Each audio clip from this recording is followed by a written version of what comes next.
Amin'ny fiainana lehibe indray rehefa malala no iara-panantsika rehetrarehetra amin'ny androany ity a. Tanatin'ny fandaharana misy andata isika. Iarahanao amin'ny akiradio a ny fandaharana andramoka izao dia faly indray miarabantsika amin'ny anaran'i Jesosy amin'izao hariva mahafinaritra ny zoma zao ary hidirantsika indray ao anatin'ity andro ity hitsara ny fanahintsika indray. Halleluia. Hitsara ny vatantsika hidirantsika eo amin'ny fanatrehan'Andriamanitra satria efa nomena lalana ao amin'izany tsika dia ho ataontsika izany ary ataontsika mpifaliana ny hiditra eo amin'izany fanatrehan'Andriamanitra ry havana. Fa indray tafiaraka aminareo androany mino fa tsika rehetrarehetra dia samy efa niomana ary samy efa niandrana indray an'ity andro ity. Halleluia. Andro anankiray izay ahafahantsika indray manakaiky an'Andriamanitra ry havana malala. Manalavitra n'izao tontolo izao, manalavitra ny tabataba n'izao tontolo izao sy ny rotorotom-piainana isan-karazany. Fa miezaka mikisaka kosa androany anakaiky an'ilay Jehovah-Andriamanitra ilay tsy toa, ilay nahary ny tany sy ny lanitra izay rehetra eo aminy, ilay nomba antsika tamin'iny herinandro iny nitantana ny fiainantsika izy. Ninona zavatra mitranga teo amin'ny fiainantsika dia hoy ny tenin'i Jesosy manao hoe misaona amin'ny zavatra rehetra fa izany no ankasitrahana.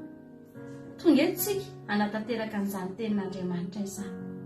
Ny zavatra rehetra dia misy ny ratsy, misy ny tsara, misy ny nahafaly, mety nisy ny nampalahelo, nisy ny nampifaly fa mety nisy koa ny nahaory. Fa reny no atao hoe zavatra rehetra ry havana malala fa hoentintsika ao anatrehan'Andriamanitra daholo ireny isaorantsika azy satria mendrika amin'izany foana Andriamanitra. Araka ny torotenitsika vao tamin'iny herinandro iny hoe miderany Jehovah satria lehibe izy. Satria lehibe fotsiny Andriamanitra dia mendrika ho deraina ry havana dia tonga etontsika androany misaotra azy. Tao anatin'ireny mangidy izay mety lalovanao tamin'iny herinandro iny dia aoko fantatrao fa tsy maintsy nisy tsara tao, tsy maintsy nisy zavatra tsara koa nataon'Andriamanitra tamintsika matoantsika mbola tafajoro eto androany. Na dia ririnina takininona aza ny andro ry havana, io lanitra io tena gris dia ny masoandro tsy miposaka fa mahavarina. Mazava foana eto amin'ity izao tontolo izao ity, mazava foana eto ary afaka mbola mandeha mivoaka ny trano foana tsika, mahita lalana tsika. Na dia tonga any anatin'ireny ririnina efa tena moins 40 any Canada misy fotoana tena manga tsika, fa rehefa tonga ny hoe atoandro dia mahita lalana daholo ihany. Misy mazava ihany eo na dia tsy masoandro azy. Misy fotoana ny masoandro tsy voatery hibalika ry havana malala, maizina tahako ny rahona ny masoandro. Fa zao ny zavatra azoko tenenina anao nefa androany, na dia tahako ny rahona aza ny masoandro mbola misy mazava ihany eo ahafahantsika mandeha, mbola mahita lalana isika rehetra. Mbola nasian'Andriamanitra ny fahasoavany foana teo amintsika ry havana. Indraindray io masoandro io tena mibalika. Rehefa fotoana tahaka an'izao dia mipoitra mihitsy ny masoandro, dia mazava dia tena mafana mamaina, dia mipoaka ny masoandro dia manao satroka rehefa mivoaka eny ivelany satria fotoana ny masoandro miposaka izao. Fa izany efa teteny aminao ny fahasoavan'Andriamanitra dia mirotsaka eo amin'ny fiainanao isan'andro. Aza adino fa ny mahampijoro anao androany io dia Jesosy mbola eo amin'ny fiainanao ry havana malala. Jesosy mbola eo amin'ny fiainantsika tsirairay avy ary tena ory sy malahelo izany olona tsy manana an' Jesosy izany.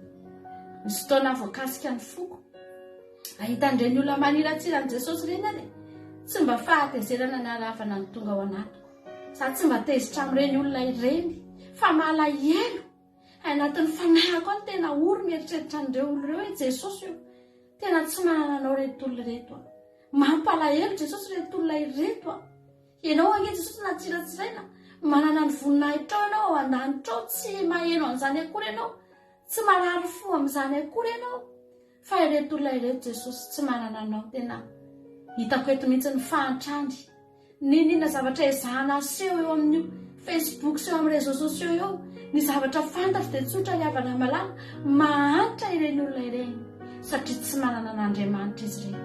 Fa ianao ninona kosa na inona zavatra mety sahanao aseho kory aza ny fiainanao mety menatra ianao ange misy fotoana ange tena menatra ianao mety ampisehon'ny olona ny fiainanao mety hitany olona tapika ny fiainantsika dia mety menatra tsika fa ny azoko tenenanao manan-karena ianao ary aza mba komplekse amin'ny fiainana fa manan-karena ianao rehefa namalala manana an' Jesosy ianao. Halleloia. Jesosinao ihany ny afaka anombanao tamin'iny herinandro iny, tsisy olombelona afaka niteny taminao hoe hitantana anao ahy afa-tsy ny Andriamanitsika irery ihany ry ampanamalala. Sotranao izay Jehovah-Andriamanitra ray dia raha mankalaza inananao izay Jesosy fa ndretindray izay tonga eto androany Andriamanitra, tonga eto am-pifaliana Jehovah-Andriamanitra iteranao amin'ny fofeny fifaliana sy firavoravoana mihitsy androany nentinay manatona an'izany seza fiandrianan'Andriamanitra velona izany Jehovah-Andriamanitra. Isaoranay anananao masina kasitraka anao izay ny amin'ny fitiavanao anotantananao ny fiainana tsirairay avy nombanao Andriamanitra hatrany anatin'ny fisainanay na ny tenanay hatramin'ny tongotray na mindra Jehovah-Andriamanitra nombanao ny tananay nietsika Jehovah-Andriamanitra nombanao avokoa ny sainay Andriamanitra nombanao matona vitany zavatra rehetra misotranao izay Jesosy omenay anao ny voninahitra satria miendrika anao indrindra izany retindray izay tonga eto androany ekoka eto anatrihanao hitondra eto anatrihanao indray ny fisaorana mitafitafy Jehovah-Andriamanitra satria miendrika anao loatra izany Jehovah. Tsy toy izao izay raha tsy ny fahasoavanao ary matsapa mihitsy izay androany Andriamanitra fa izay tonga eto androany dia fahasoavanao avokoa no mitazona ny mombanay rehetra hatramin'ny kely indrindra ka hatramin'ny lehibe indrindra amin'ity androany ity Jehovah-Andriamanitra. Faly izay raha tonga eto androany ninona zavatra mety any am-ponay androany dia hiteny foana izay fa faly izay satria tsy ny zavatra mitranga indray ny mahafaly Andriamanitra fa ny fanananay anao mahafaly any anatinay ihany Jehovah-Andriamanitra.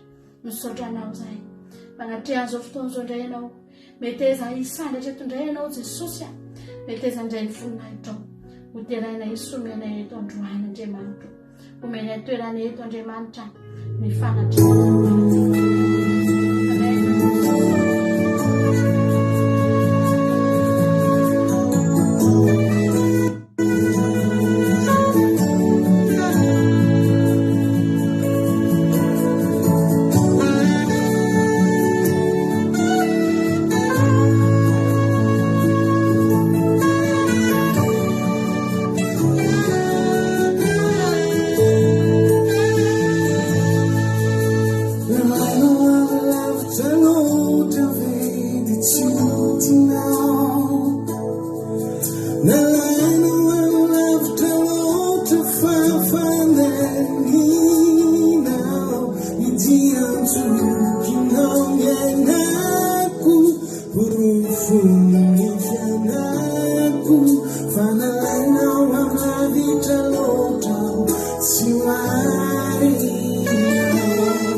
fijoroana vavolombelona dia raina Jesosy fa tena nanao fahagagana izy tamin'ny alahady teo ry havana nivarotra tontolo andro dia ny maraina nisy godogodo kely na orana dia avy eo moa ny sahatra raha ny meteo no nijerena dia hoe avy ny orana tamin'ny ray teo dia nivavaka ry havana sady nivarotra hoe Jesosy alaviro io orana io aza latsaketo dia tena tsy nisy tokoa ry havana ny olona mpividy ny teny fa 20 kilometatra ny ala nisanay teo dia avy be ny orana dia lasa nivarotra tany dia ny olona tonga nijery tany lasa tonga tany amin'ny isanay dia sady nalafo entana betsaka ny orana tsy avy hatramin'ny ariva lasa nisy masoandro indray raha tokony avy indro ny ariva.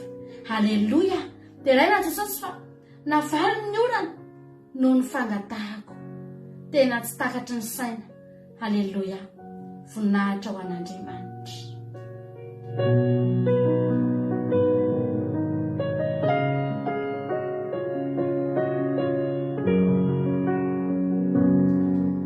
Tena fisaorana an'Andriamanitra lehibe no ataoko satria ny vadiko izay vao niasa 3 mois zay dia efa afaka mandeha manao vakansa sahady. Halleluja. Nefa raha ny tokony ho izy dia miandry anao après année naissance vao afaka mangataka, ary izy tsy nangataka fa ny mpampiasa sy ny mpiara-miasa no teny mahazo mandeha koa ianao. Tena fahasoavana tsisy ohatr'izany, tsy takatry ny saina. Efa nahita toerana le sy efa voafandrika koa ny toerana vinavinana ivahinianana azy. Halleluja.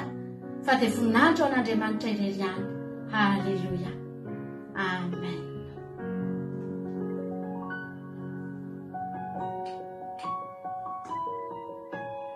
Thank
you.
Kevitra tanteraka amin'izany iry zany aho rehefa namalala hoe raha samy hery izay hitako a izay mbola hitako za manokana isaorako an'Andriamanitra ry havana za tsy mbola olona nanompo sampy aho tsy mbola olona hoe nandeha tany amina radalabe na nanompo ratsakazo na nanompo vato na nanompo rano isaorako an'Andriamanitra zany fa za fotsiny mahita hoe raha ny fiainako ry havana malala ny zavatra hitako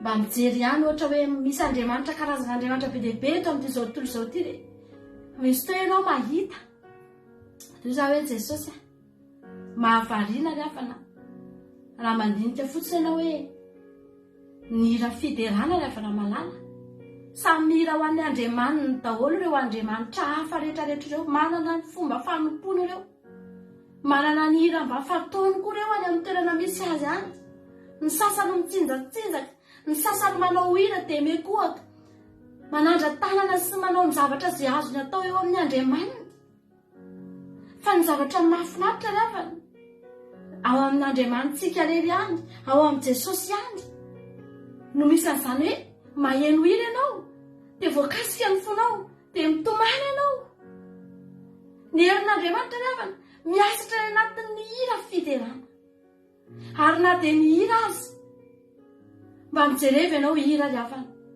fa ny hira fiderana an'Andriamanitra nge ry havana tsara mahafinaritra nge ry havana ny hiran'ny Jehova ny hiran'ny Jesosy maheno hira ianao hirana ny fiangonana manan'Andriamanitra efa ry havana fa variana ianao hoe inona Jesosy ny zavatra mba mahakasika ao anatin'izany mihaino an'ilay izy ihany ny sofinao fa ohatra ny sady na ny sofinao azy nalay vizana hoe zany ve ny hiran'ny Andriamanitra zany ve mba hiderana an'io Andriamanitra tompoiny zareo io fa rehefa mihira fiderana ianao na hira teny inona na teny inona mahavariana fa rehefa hoe fiderana dia mahakasika ny anatin'ny fonao any izy tao ianao mandeha ny hira latsaka fotsiny ny ranomasonao nefa hira fotsiny tsy mandohalika akory ary ianao tsy mekoaka koryary ianao fa iniriny afaka mahakasika ny fotsika riavana zaravana malala tena ny zavatra rehetra amin'ny fiainako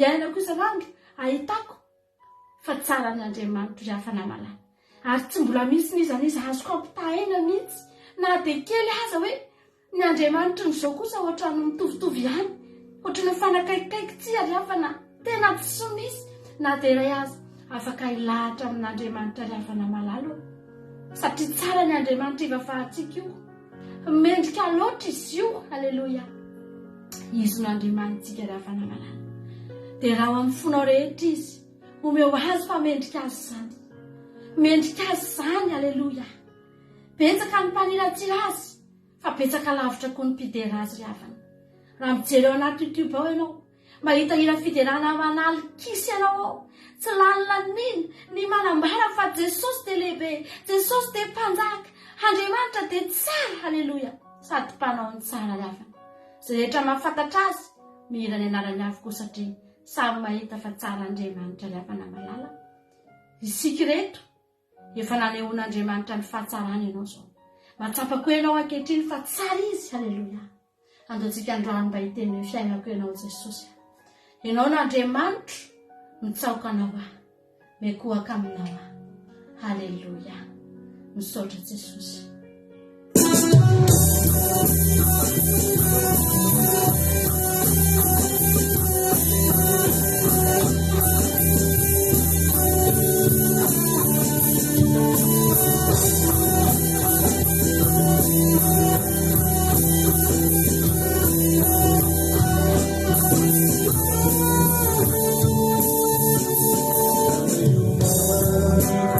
You desire me fuku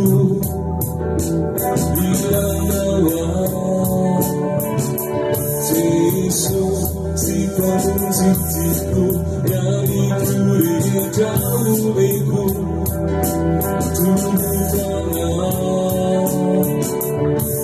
yang dia vi yang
Halleluja.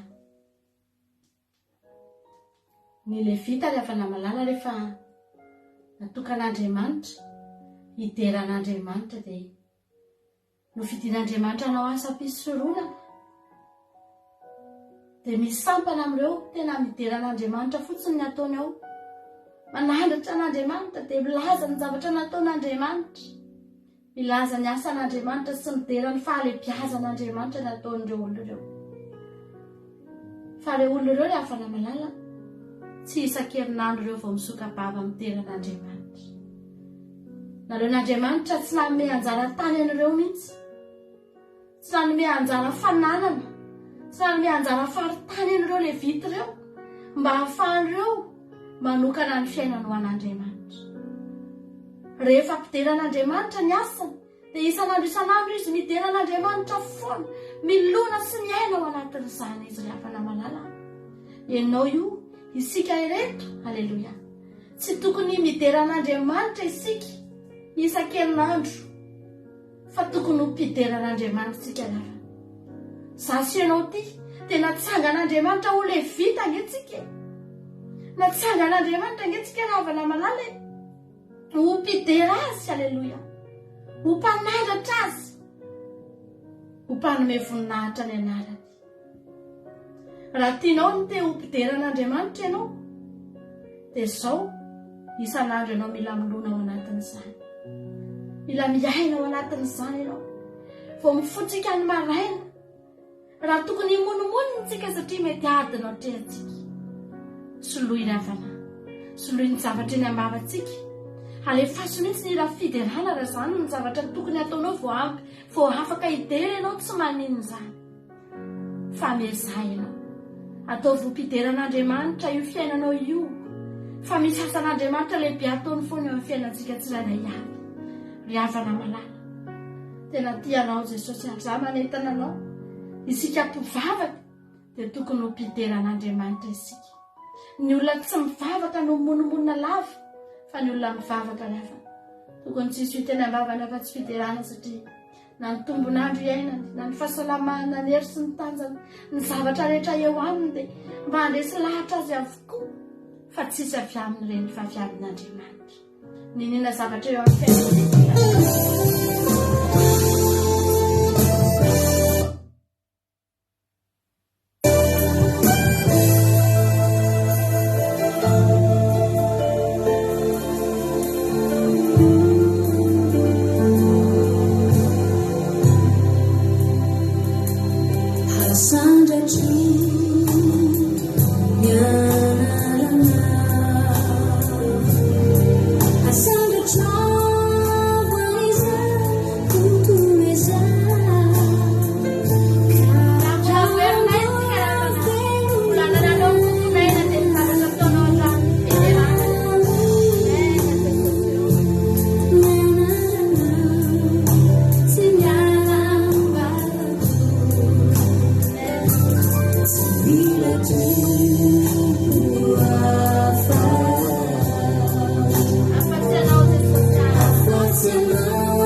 Halleluja.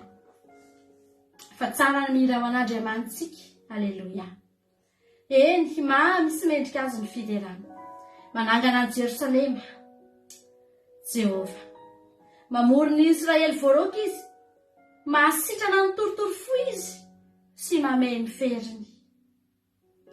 Milaza ny isan'ny kitana izy, samy tonony amin'ny anarana avy reny rehetra reny, lehibe ny tompontsika sady be hery. Tsy hita lany ny fahalalany, manandratra ny mpandevitra Jehova, fa mampihetry ny ratsy fanahy hatramin'ny tany. Miraha fiderana ho an'i Jehova, mankalazana Andriamanitra amin'ny lokanga, izay manarondranona ny lanitra, izay manamboatra ranon'orana ho amin'ny tany, izay mampaniry ahitra ny tendrombohitra, manome hanina ho an'ny biby izy sy ho an'ny zana-goaika izay mitaraina. Tsy ny herin'ny soavaly no mahafinaritra azy, ary tsy ny tongotry ny olona no sitrany. Jehova mankasitraka izay matahotra azy, dia izay manantena ny famondram-pony. Mankalazany Jehova ary Jerosalema, mideran'Andriamanitra ary Siono, fa manamafy ny hidim-bavahadinao izy, sady mitany zanakao eo afovoanao. Mahatonga ny faritaninao ho fiadanana izy, vokisany vary tsara indrindra ianao. Mampandeha ny didiny eo amin'ny tany izy, miely faingana dia faingana ny teniny, mandatsaka oram-panala tahaka ny landy azo izy, mampiely fanala tahaka ny lavenina izy, mandatsaka ny havandrany tahaka ny sombitsomby ny zavatra izy. Izany maharitra ny atsikany, mamoaka ny teniny izy ka mampiempo ireny, mampifofofo ny rivony izy, dia mandrika ny rano. Milaza ny teniny ny amin'ny Jehova izy, ary ny didiny sy ny fitsipiny amin'ny Israely. Tsy nanao toy izany tamin'izay firenena hafa izy, ary ny fitsipiny tsy mba fantatry reny. Haleluia. Mideraha Jehova ry any an-danitra, mideraha azy ry any ambony, mideraha azy ry anjeliny rehetra, mideraha azy ry miaramilany rehetra, mideraha azy ry masoandro amam-bolana, mideraha azy ry kintana mazava rehetra, mideraha azy ry lanitra ny lanitra, ary ianareo ambonin'ny lanitra. Aoka hiderana anaran'i Jehova ireo, fa izy no nandidy dia ary ireo. Nampitoetra ireo mandrakizay torizy, nomendalana ireo ka tsy mba mihoatra. Miderahan'i Jehova ety an-tany, ianareo dragona sy ianareo ranolalina rehetra, ny afo sy ny avandry, ny oram-panala sy ny zavona, ny rivotra mahery izay mankatoy ny teniny, ny tendrombohitra sy ny avoana rehetra, ny hazo fihinam-bo sy ny sedera rehetra, ny biby dia sy ny biby fiompy rehetra, ny biby mandadina amin'ny kisaka ary ny voromanidina, ny mpanjaka amin'ny tany sy ny vahoaka rehetra, ny mpanapaka sy ny mpitsara rehetra amin'ny tany, na ny zatovolahy na ny zatovovavy, na ny antitra na ny tanora, samy midera ny anaran'i Jehova avokoa, fa ny anarany ihany no misandatra ambonin'ny tany sy ny lanitra ny voninahiny. Ary manandratra ny tandrika ho amin'ny olona izy, dia fiderana ho an'ny olon'ny masina rehetra, eny ho an'ny zanak'Israely firenena akaiky azy. Haleluia. Misaotra Jehova Andriamanitra, misaotra Jehova Andriamanitra, misaotra anao fa naiky ny sandratra eto ny anaranao ndreto izay Andriamanitra, arak'izany teny izany mihitsy, arak'izany teninao masina izany mihitsy Andriamanitra. Miteranao izay tonga eto androany, miteranao izay Andriamanitra, kilasin'ny olona eto an-tany fotsiny no misy anay, kilasiny mba velonaina fotsiny izahay, tsy mpanjaka ny tany akory izahay, tsy nitsinona akory izay Andriamanitra, tsy nitsinona akory izay Jehova, fa ndreto fotsiny izay tonga eto androany.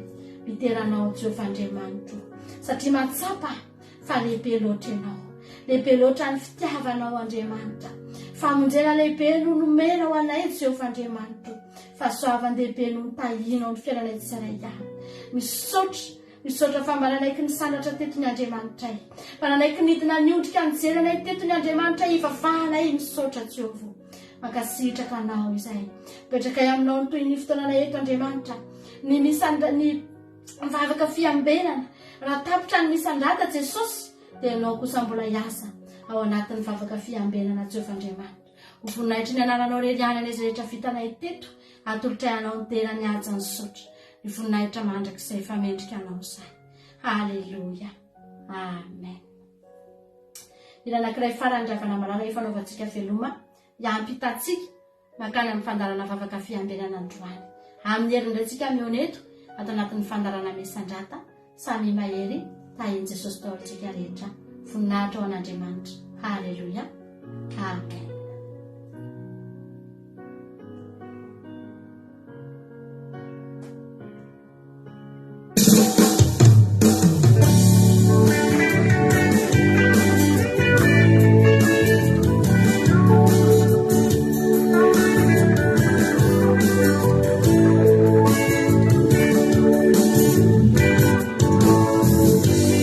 Se non hai già mi, si mi ci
alatsinainy hatramin'ny zoma isaky ny amin'ny sivy ora sasany alina eto amin'ny pejy andramboka izaho akiradio vavaka fiambenana vavaka fiambenana. Halleluia.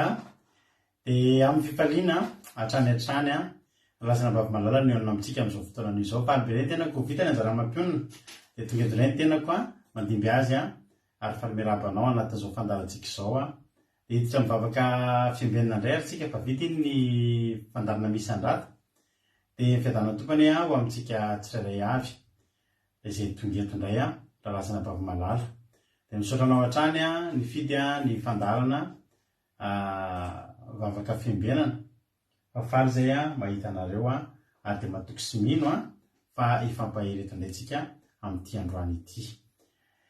Tahiny Jesosy Elizatsiala, Bert Sava, Eliana, Angelina Rodriguez, Ranabavimiady, Jesosy Mpandresy, Azaskapaditsy, Soameva, tonga soa daholo nareo rehetrarehetra. Faly ny tenako mahita anareo a dia tahiny tompo Ranabavy Linary ty zany de Madagasikara, Soameva, tonga soa daholo dia maritatra amin'ny farany indray ary fa dia manomboka eto izay fandarantsika vavaka fiambenana androantsika. Tahiny tompo Kadaka, androantsika dia hiaraka amin'ny rahalahy laintsika ao anatin'ny vavaka fanombohana. Rahalahy lainy zany a nitondratsika anaty vavaka fanombohana. Tahiny tompo Ranabavy Suzel ihany koa. Rahalahy lainy nitondratsika ao anaty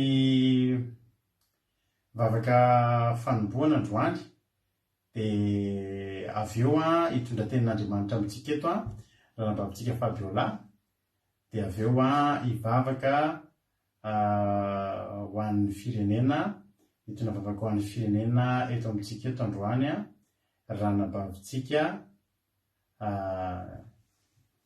mihaja. Halleluia. Izy mivady zany mitondra ny vavaka amintsika eto androany fa dia ndao ary mpahasotsika avy hatrany ny rahalahintsika Alain hivavaka aloha fanombohana hanombohantsika midrantsika ny izao fotoana izao indray tapany faharoa zao eo ampelantanan'Andriamanitra ka dia tahiny tompo rahalahy Alain hanao avy hatrany ny fitenenana. Izy rahalahy Alain io izy io vonongonina ny lehilahy. Tahiny tompo rahalahy Alain hanao ny fitenenana. Pasteur manakafy dia tahiny tompotsika tsirairay avy izay manaraka izao vavaka fiambenana alina izao indray dia araka vavaka aritsika amin'ny anaran'i Jesosy. Ry Jehovah rainay eo, sotranao indray izay fa menao ity alina mahafinaritra ity ary isorinao satria mbola nanome tonin'andro anay tsirairay avy, mbola navelanao tonga amin'izao vavaka fiambenana alina izao indray dia raha koa famboranao izay tsirairay avy Jesosy dia apetraka ampetananao ihany koa Jesosy ny fitaovana rehetra izay ampiasaina eto ianao ny aro azy ary ny rahanao rakotra azy mba tsy hisy asan-devoly tsofotsofoka sy napatapaka izay tsy Kristy tompiraina eo dia apetraka ampetananao koa ny mpanomponao izay hitondra ny toroteny pasteur izay hitondra ny toroteny rahanao ny rakotra an'izay nareo ny kasika anazy ary anao ny kasika amin'ny lelany mba azo révélation avy aminao izy Jesoly Kristy tompiraina eo dia apetraka ampetananao ihany koa ireo mpanday anjara rehetra ao anatin'ity vavaka fiambenana ity ianao ny rahanao ny rakotra an'izy ireny ary ianao ny aron'izy ireny dia apetraka ampetananao koa izany vavaka izany Jesoly Kristy tompiraina eo dia misaotra tompo ninahitra anao lelana. Alleluia. Amen. Alleluia. Mankasitraka indrindra andrala laintsika tao anatin'izay vavaka fanombohana izay nentin'izay dia Andriamanitra manankirepasoavina ny rahalahy Alain amaly fitianao amin'ny asan'Andriamanitra izay nataonao. Tahiny Jesosy izy any mbola sy narabaiko Andrina Suzel, tahiny tompo Elikaraka, Kristina Sara tonga soa avy any Arabia Saodita tonga dia fantany amin'ny teny kely hoe avaiza. Tahiny tompo ianao misaotra anao Kristina Sara zany rakizy avy any Arabia Saodita, Monimonia ao Madagasikara raha tsy diso Iama ao Koweït tahiny tompotsika menakavy. Hiditra amin'ny toroteny ary tsika fa izao tsika hiano misy fizona vavolombelona kely masy kely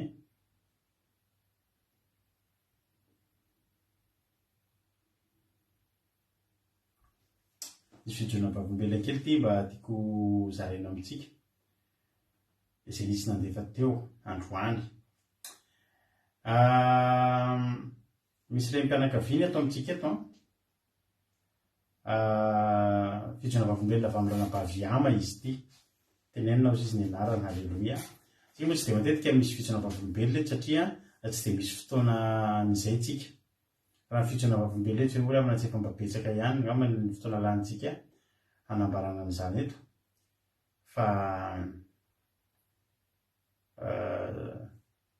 misy anankiray zarena amintsika aloha eto zao le tenin'andre zao le fitsona vavombelona voninahitra n'Andriamanitra ozy izy fa ny zanako nangataka vavaka teto momba ny asa izay tena hoe mila kolokolo be mihitsy vao tafiditra amin'le asa fa deraina Jesosy fa tafiditra somatsara tsy nanomezana na ariary azy. Halleloia. Mankasitraka ny fandarin'Andriamanitra izao sy vady ary narehetra izay mitondram-bavaka dia hitombo fahasoavana hatrany ane anareo. Ny zanaka ranam-paviama zany misy asa zay ho ataony. Dia rehefa hiditra anao an'io asa io izy dia zao ny zavatra mitranga hoe zay manao an'io asa zay tafiditra amin'io asa io dia tsy maintsy mandoha kolikoly avo leta ary tsy vola kely fa vola be vao tafiditra anatin'io asa io. Tsy nanaiky mihitsy ny ranam-paviama hoe hiditra amin'izay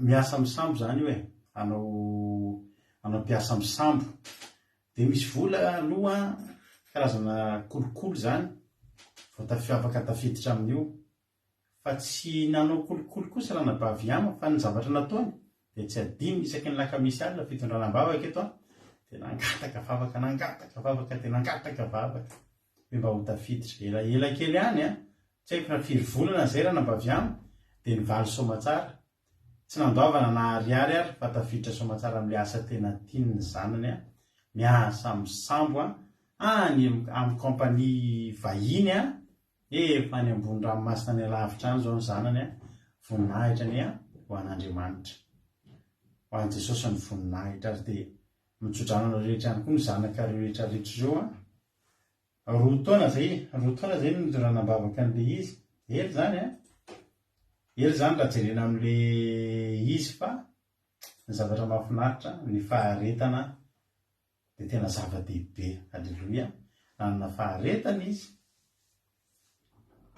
dia tsy nandeha hiditra tamin'ny kolokolo mihitsy fa tena hoe andao hiandry an'i Jesosy dia tonga tokoa Jesosy rehefa andrasany andraso foana moa ny ten'Andriamanitra na dia mitaretrehitra ary fa ho avo faingana izy dia nitendrasany ny ranam-paviama ohatra mitaretrehitra ho avo faingana fa tao anatin'ny fotoana avoy tonga dia ny ambony sambo ary kompania tena tsara zany kompania Espagnol. Halleloia. Tsara nge zany ho an'Andriamanitra ny voninahitra dia ho tonga amin'ny ambony indrindra ny Eliot kely ranam-paviama ho reharehan'ny neny. Halleloia.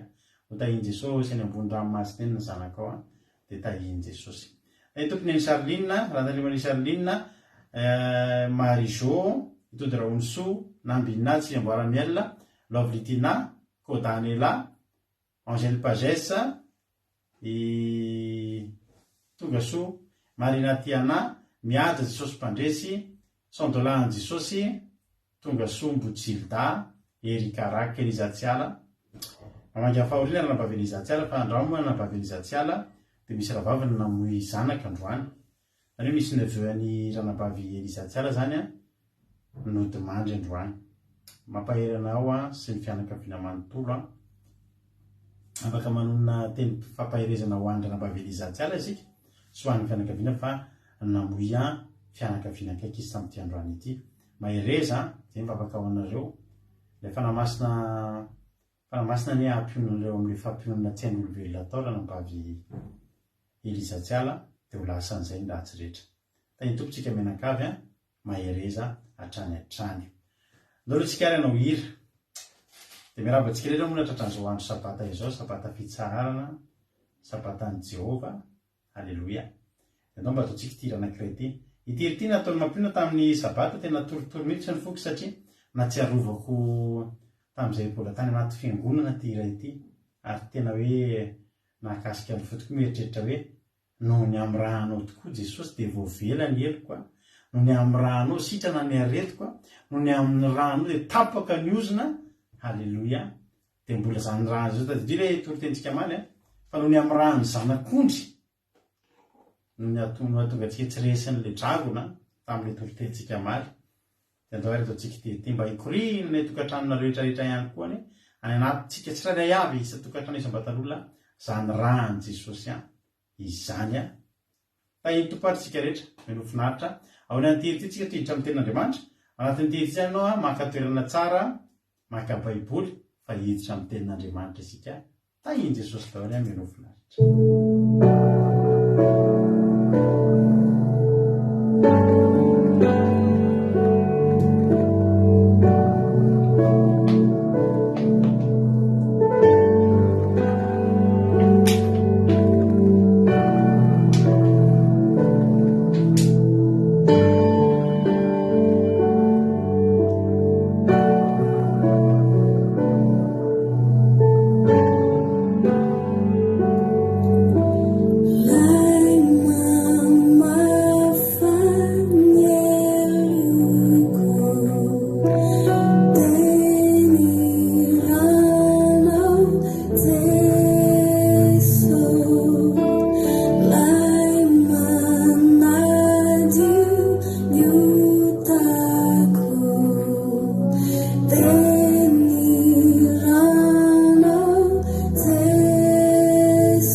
ngeza le zavatra vitan-drahan Jesosy ry havana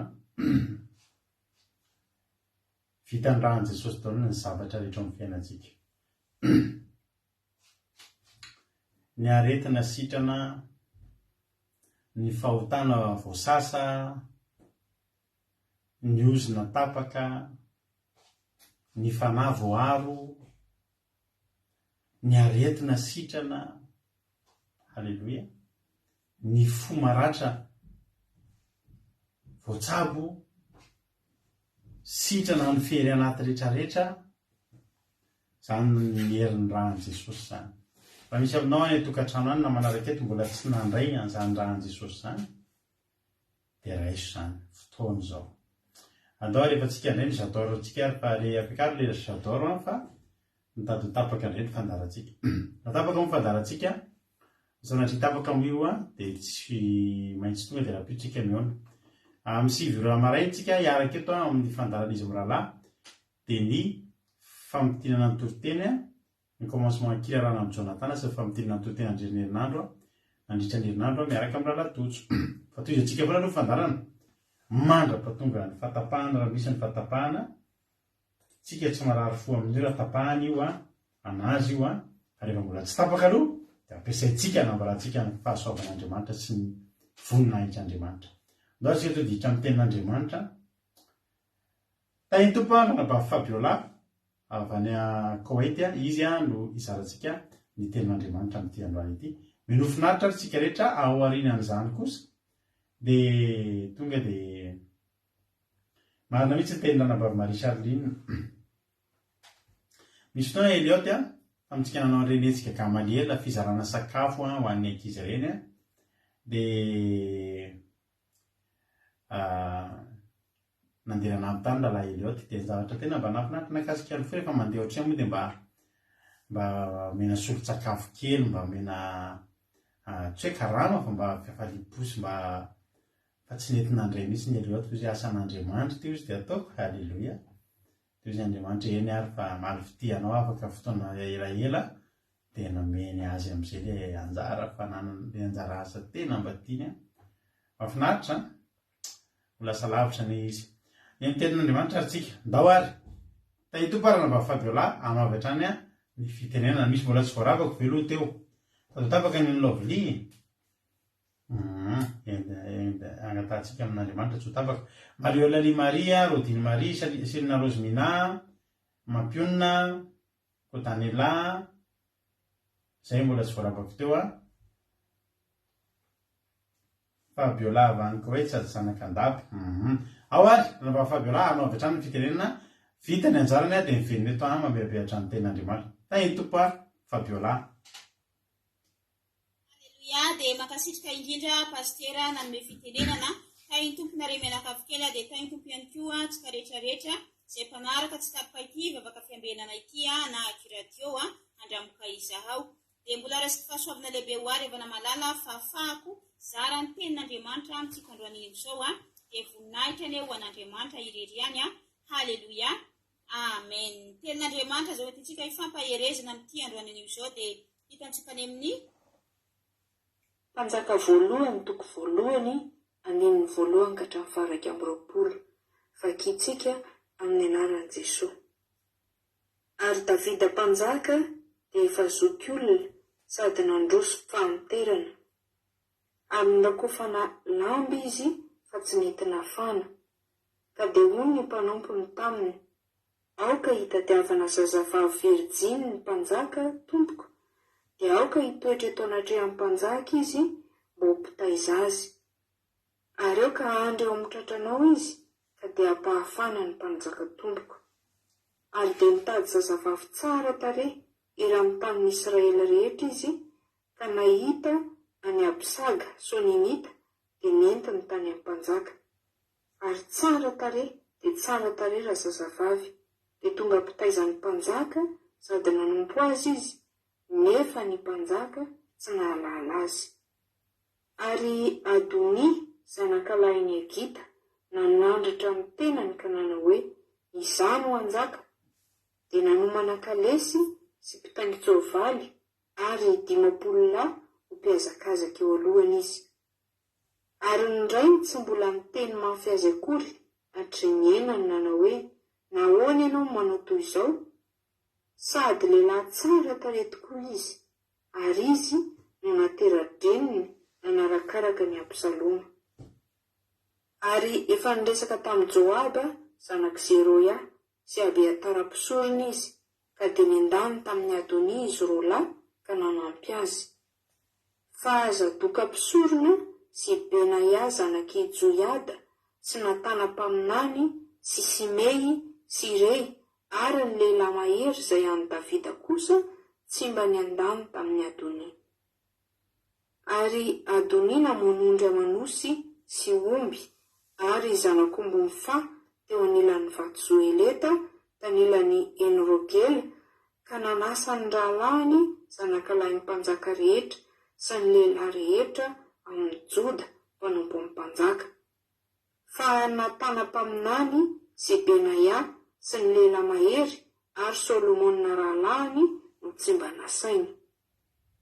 Ary natana miteny tamin'ny Batseba renin'ny Solomona hoe, motsy renao va fa efa manjaka Adoni zanak' Agita, nefa tsy fantatry Davida tompontsika akory izany? Koa etso omeko saina ianao amonjenao ny ainao sy ny ain'i Solomona zanakao.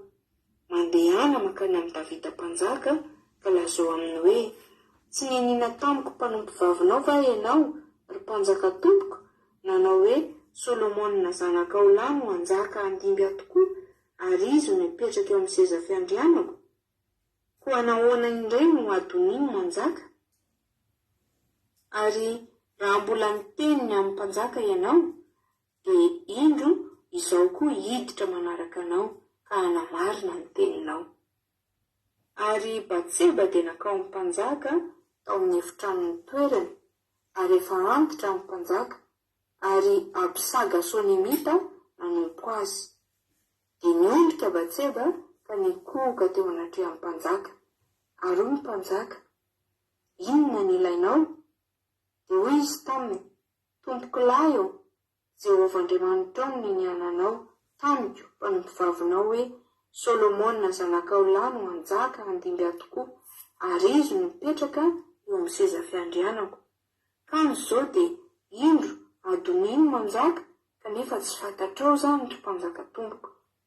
Ary efa namono omby sy zanakombo mifa ary ondry amanosy betsaka izy, ka efa nanasa ny zanakalahin'ny mpanjaka rehetra sy Abiatara mpisorona ary Joaba komanda miaramila, fa Solomona mpanomponao ihany no tsy mba nasainy.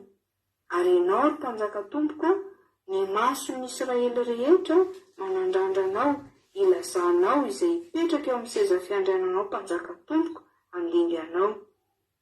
Fa rehefa lasa mody mandry any amin'ny razany ny mpanjaka tompoko, dia izao Solomona zanako no atao meloka. Ray Masino, manamasinanay amin'ny fahamarinana, ny teninao ny fahamarinana. Amen. Misy vavaka izay nataony Davida mpanjaka any amin'ny Salamo faha 1:70. Izy izy vavaka izay nataony Davida hoe, ianao Jehova o, mitokiko izy, aza manary aho rehefa antitra aho, ary aza mahafoy aho rehefa reraka ny herika. Tonga amin'ny fanterana.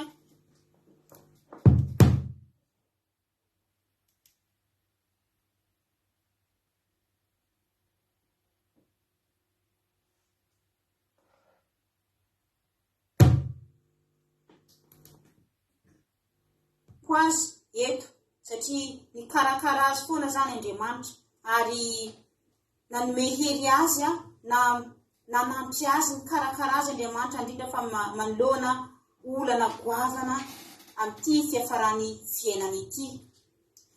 Ary hitantsika eto dia Adoni tendroba fanjakana, tendroba tenjaka zany Adoni fiakatoerana. Dia hitantsika eto koa dia tena hoe efa fahalemeny Davida zany fa nanany vady maro, tsy hoe fahalemena koa fa tena hoe fahotana mihitsy satria voararany tenin'Andriamanitra ny fijangajagana, ary miteraka loza, miteraka olana korontana eo amin'ny fiainan'i Davida. Hitantsika eto teo ny zanany fametaveta nona ny sarika any Tamara nabaviny. Dia rehefa avy koa dia tesitra Absalômy noho ny amin'izay nataony nony izay dia nono faty nony. Dia aveo koa Adoni dia ny fofo hainy rainy mihitsy, ny fofo hainy Davida zany Absalômy.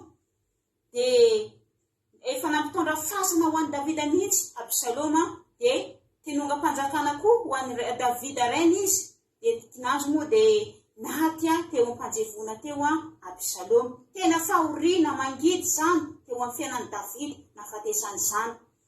Dia tokoa dia Adoni namerina indray ny zavatra izay nataony rahalany, tsy nataony anatra ho azy ny zavatra izay nanjohan'ny rahalany, vao maika izy namerina zavatra izay nataony rahalany io avy hatrany tonga dia efa nanomana kalesy mpitaingy tsoavaly namory mitondra fanjakana komandy ny miaramila, dia teo koa mitondra fivavahana, dia efa nanao fety be zany, nanao fanasana be satria nandratena Adoni hoe zany ho anjaka hozy izy Adoni. Anefa tsisy olona nendry azy akory, fa tamin'izany lalàna tamin'izany moa ry avana dia hoe mpaminany na mpanjaka mpisorona zay vao afaka mametraka olona handimby an'ny mpanjaka. Fa eto Adoni tsisy olona nendry azy akory, fa avy hatrany nanandratena amin'izao fotsiny. Ny zavatra hitako dia azo singanina dia ity Davida manara-po be ny zanany ity, araka ny andininy fahaenina dia hitantsika mazava hoe tsary ny rainy hozy izy tsary mba niteny azy mafy akory. Davida zany tsary mba niteny io zanany mafy akory, ny rainy tsy mbola niteny mafy azy akory hatr'izay ny iainany nanao hoe nahoana ianao manao toy izao. Zany hoe tsery ny betesin'ny Davida zany io zanany io, navela foana zany nanara-po amin'izay tiany atao, dia izao ny vokany. Dia ny ray indray no tadiaviny ahongana. Ho anao zay kristiany sahala amin'ity Davida ity koa, hanaro ny raiso andraikitranao amin'ny zanakanao hanaro araka ny tenin'Andriamanitra moa hoe zanaro amin'ny lalana tokony alehany zaza na rehefa antitra izy dia tsy mba hiala amin'izany. Haleloia. Ny zanaka tiana dia tsy maintsy anarina, tsy maintsy faizina amin'ny mahamety azy. Fa ny zanaka hoe faizina diso tafahorana dia tsy mahasoa zany, tena hoe tsy mety koa zany. Raha ankalalahana loatra koa izy dia tena hoe tsy mahasoa azy koa zany, fa tsara atao mifandanjalanja zany izy ireo.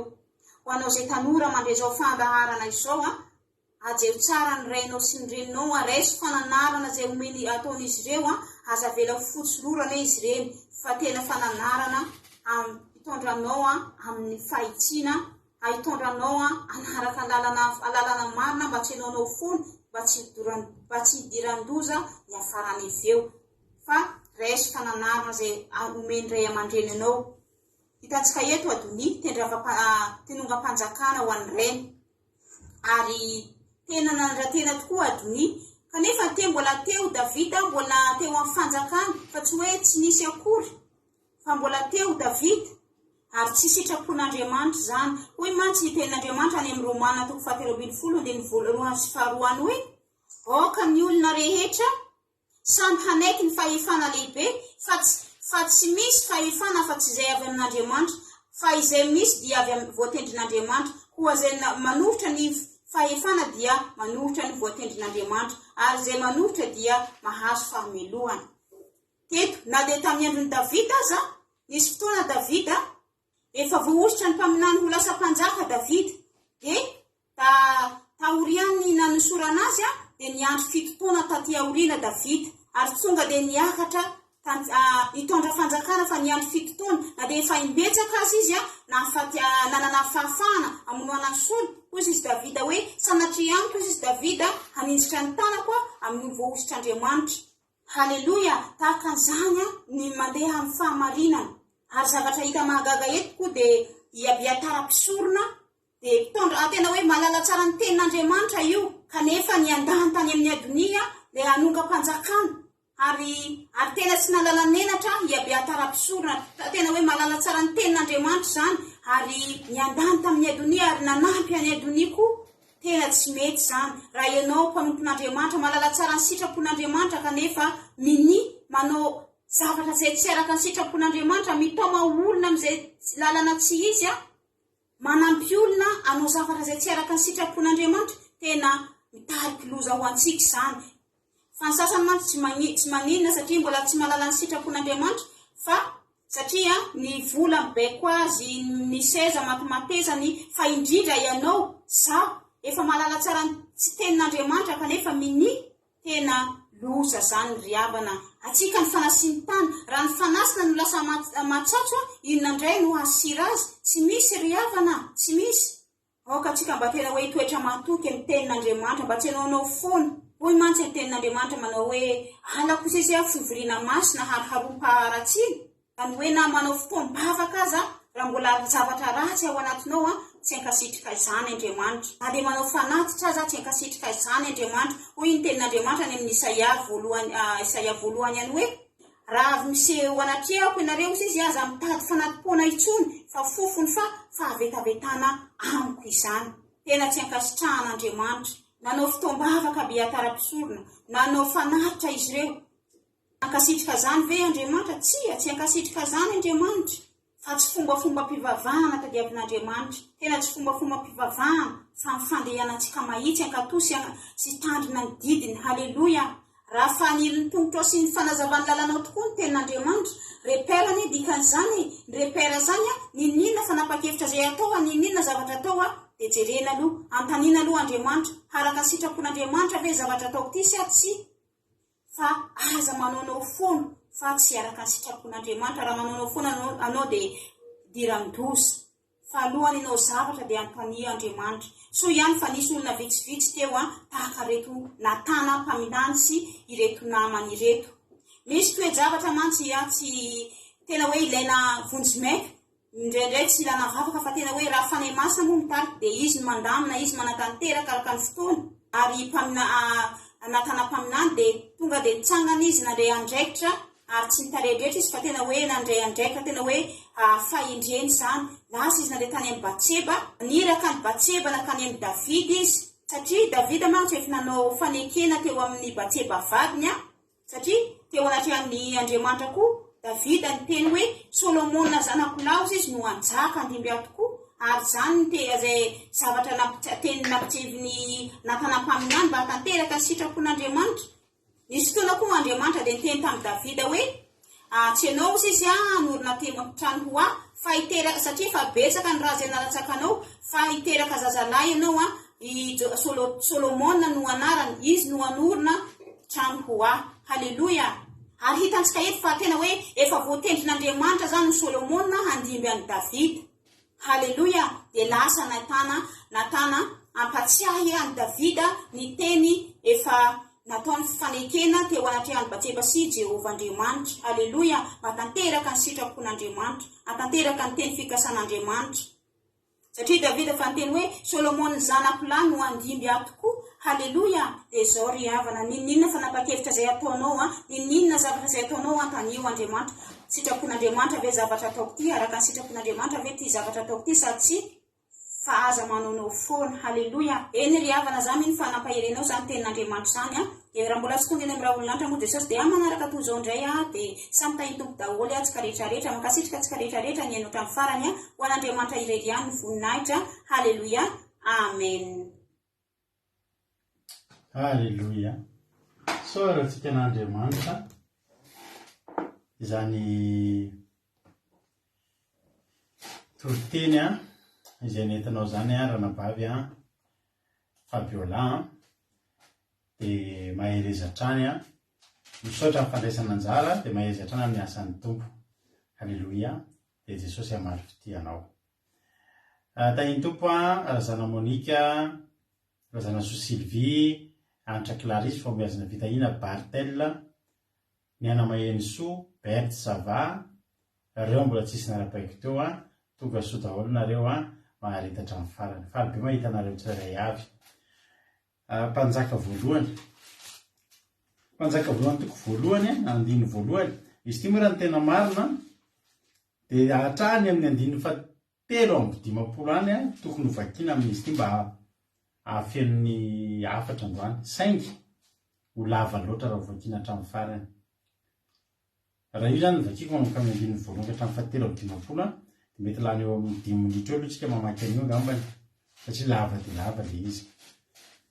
Fa ny fehany dia zao, iresaka zavatra roa tsika androany anatin'io toriteny, zavatra roa notsoahantsika anatin'io, dia ny momba ny Davida sy ny momba ny Solomona.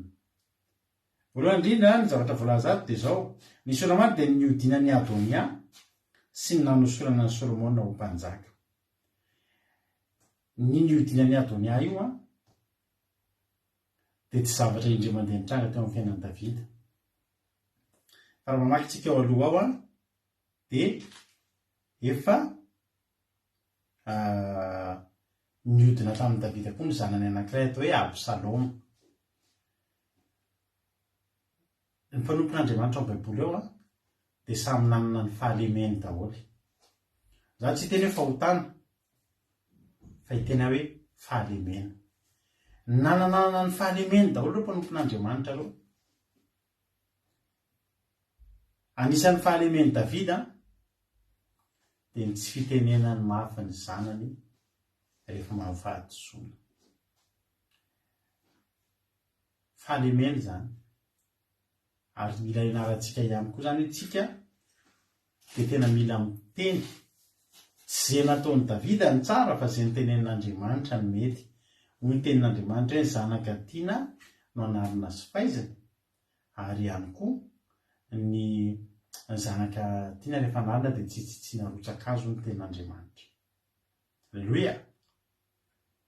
Fa i Davida tsy ohatr'izay. Nanao ny nataony hiamonoana zanany, nanao ny tsy nety, zavatra tena zavabe davera amin'ny teny frantsay izy raha hoe amin'izao fiainantsika zany dia nisy inceste tao amin'ny ankonan'i Davida tao. Zany hoe nisy fahavetavetana teo amin'ireo mpenadary eo. Dia nataony hamonoana keriny ny zanaky Davida vavy atao hoe Tamara. Dia tezitra tamin'izay le zokiny i Absaloma dia nyvonoany hamonoana. Ary rehefa vonoany hamonoana dia nitoy io zavatra io fa tsy nijanona teo, dia nitoy hatrany amin'ny fangalany Absaloma.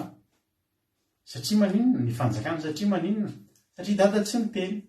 Narefo loatra dada teo manoloan'ny ankizy. Ary raha ohatra Davida nandray andraikitra hatramin'ny voalohany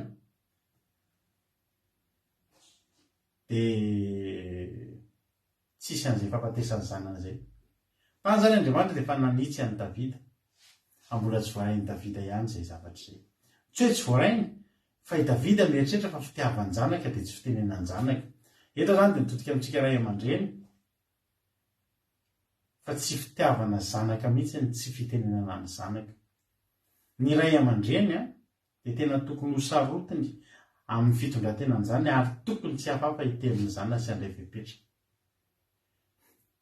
Tiavo ny zanakao fa teneno mafy ireo. Asiako mafy ny tenako ny tenin'Andriamanitra mba ho mangana. Za io. Andao za izay mitory ihany koa dia hisikianina ny amin'izany satria dia anisan'ny ao anatin'izany fahalemenana kely izany ihany koa ny tenako. Hoe tsy dia tena mahavita tena miteny be an'ilay zaza fa dia hianatra satria izay ny anjara ny ray aman-dreny izay. Ny anjaran'ny ray dia mila mandray andraikitra, mila miteny mafy. Raha ilaina amin'ny rotsakazo dia tsy tsitsiana. Satria nahoana? Satria manjary mihitatra zavatra hafa,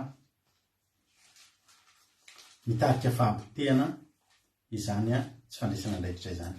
Fa mahafinaritra tokoa ilay tenin'Andriamanitra teo ilay amin'ny Salamo 1:20. Nareo vakintsika izany Salamo izany. Ninona rehefa fahalemen'i Davida? Na inona fahalemen'i Davida? Davida dia efa nanoratra ny Salamo 1:20. Hoy Soramandry amin'ny Salamo 1:20 fa afaka atao izay mahatsiaro ny famondrapon'Andriamanitra tamin'ny hatry ny fony tanora. Andiny voalohany, ianao Jehovah no itokiko, aoka tsy ho menatra mandrakizay. Vonjeo ny fahamarinanao ahafao, atongolanao amiko ny sofinao ka vonjeo aho aoka ho vatolamy fonenana atonoko mandrakariva ianao izay fa nandidy hamonjy aho fa aram-batiko sy bately fiarovana ho ahy ianao Andriamanitro afa amin'ny tanany ratsy fanahy dia amin'ny tanany mpanao meloka sy ny lozabe fa ianao ny fanantenako Jehova ianao ny fanantenako Jehova tompo ritokiko ahatra ny fony aho mbola tanora ianao ny nanankenahatra ny amboaka ianao namoaka avy tany an-kibondreniko ianao ny diraiky mandrakariva tonga atao zava-magaga ao masony maro nefa ianao ny fiarovana mafy ho ahy ny vavako ve mifidy ranonao sy ny fankalazana anao mandrakariva aza manary ahy rehefa antitra ary aza mafoy ahy rehefa ketraka leriko teto Davida efa tao anaty harerahana hoy ny ten'Andriamanitra hoe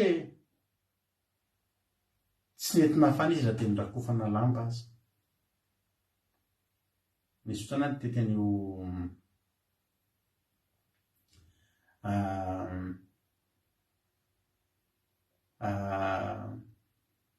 tanatin'le toriteny manao lamba bleu iny hoe Davida rehefa antitra ry havana dia ny vatany tsy nety natsiaro hafanana intsony tsy nety natsapa hafanana intsony Davida fa ny zava-nafinaritra mandra-pianany tetỳ tany ny fony tao anatin'ny vatany nangatsika tao mbola nafana ny fitiavan'Andriamanitra foana engany mba ho itsika rehetrarehetra tahaka izany fa teto izany na dia teo aza izany fahalemena tao amin'ny Davida izany tsy naharian'Andriamanitra izy tsy ampy nanarian'Andriamanitra azy izany fahalemena tao amin'ny Davida izany ary narenin'Andriamanitra foana na dia teo aza ny erreur izay teo aza ny fampitehana vokatry ny fahadisony tsy mba narian'Andriamanitra satria izy dia niankina tamin'Andriamanitra hatramin'ny vao tanora ka mandra-pahantotra ny ary ny angavy azarianao aho rehefa antitra azaveranao aho rehefa ketraka fa milanao foana an'i Jesosy milanao foana an'i Jehovah Andriamanitra ary dia mandeha ny tantara izay ny momba ny Davida ataon'Andriamanitra tratrantitra ny problème dia nisy foana dia antitra izy dia mbola eo am-pandriana izy efa antitra ny problème mbola misy ihany nalain'ny zanany ny oko indray ny zanany faharoa atao hoe Adonia andiny fadimitsika izao ary Adonia zanakalahany Agita nanandratra ny tenany ka nanao hoe izaho no anjaka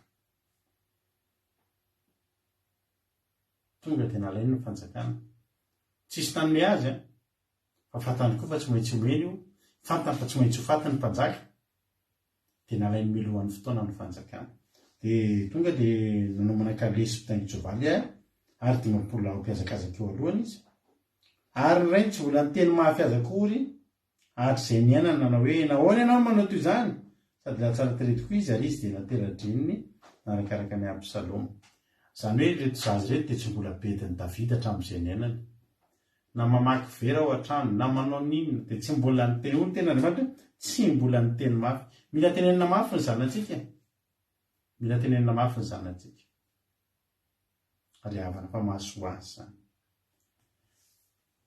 dia izao nalainy ny fanjakana ary natao izay nahalavorariny ny fanjakana teo misy mpisorona ao misy miaramila ao misy mpitaritafika ao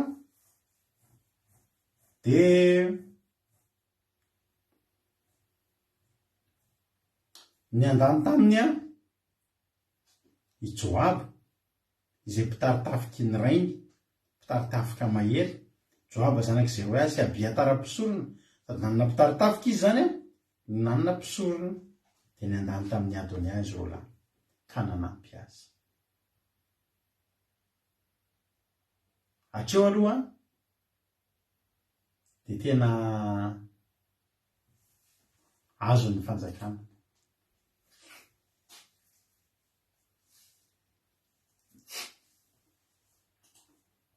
lasa ny fanjakana ary tonga izy dia nanao fanasana be ny fitainy hatramin'ny seremonia fanosolana anazy sy ny rehetrarehetra tahaka ny nataony ny mpanjaka rehetrarehetra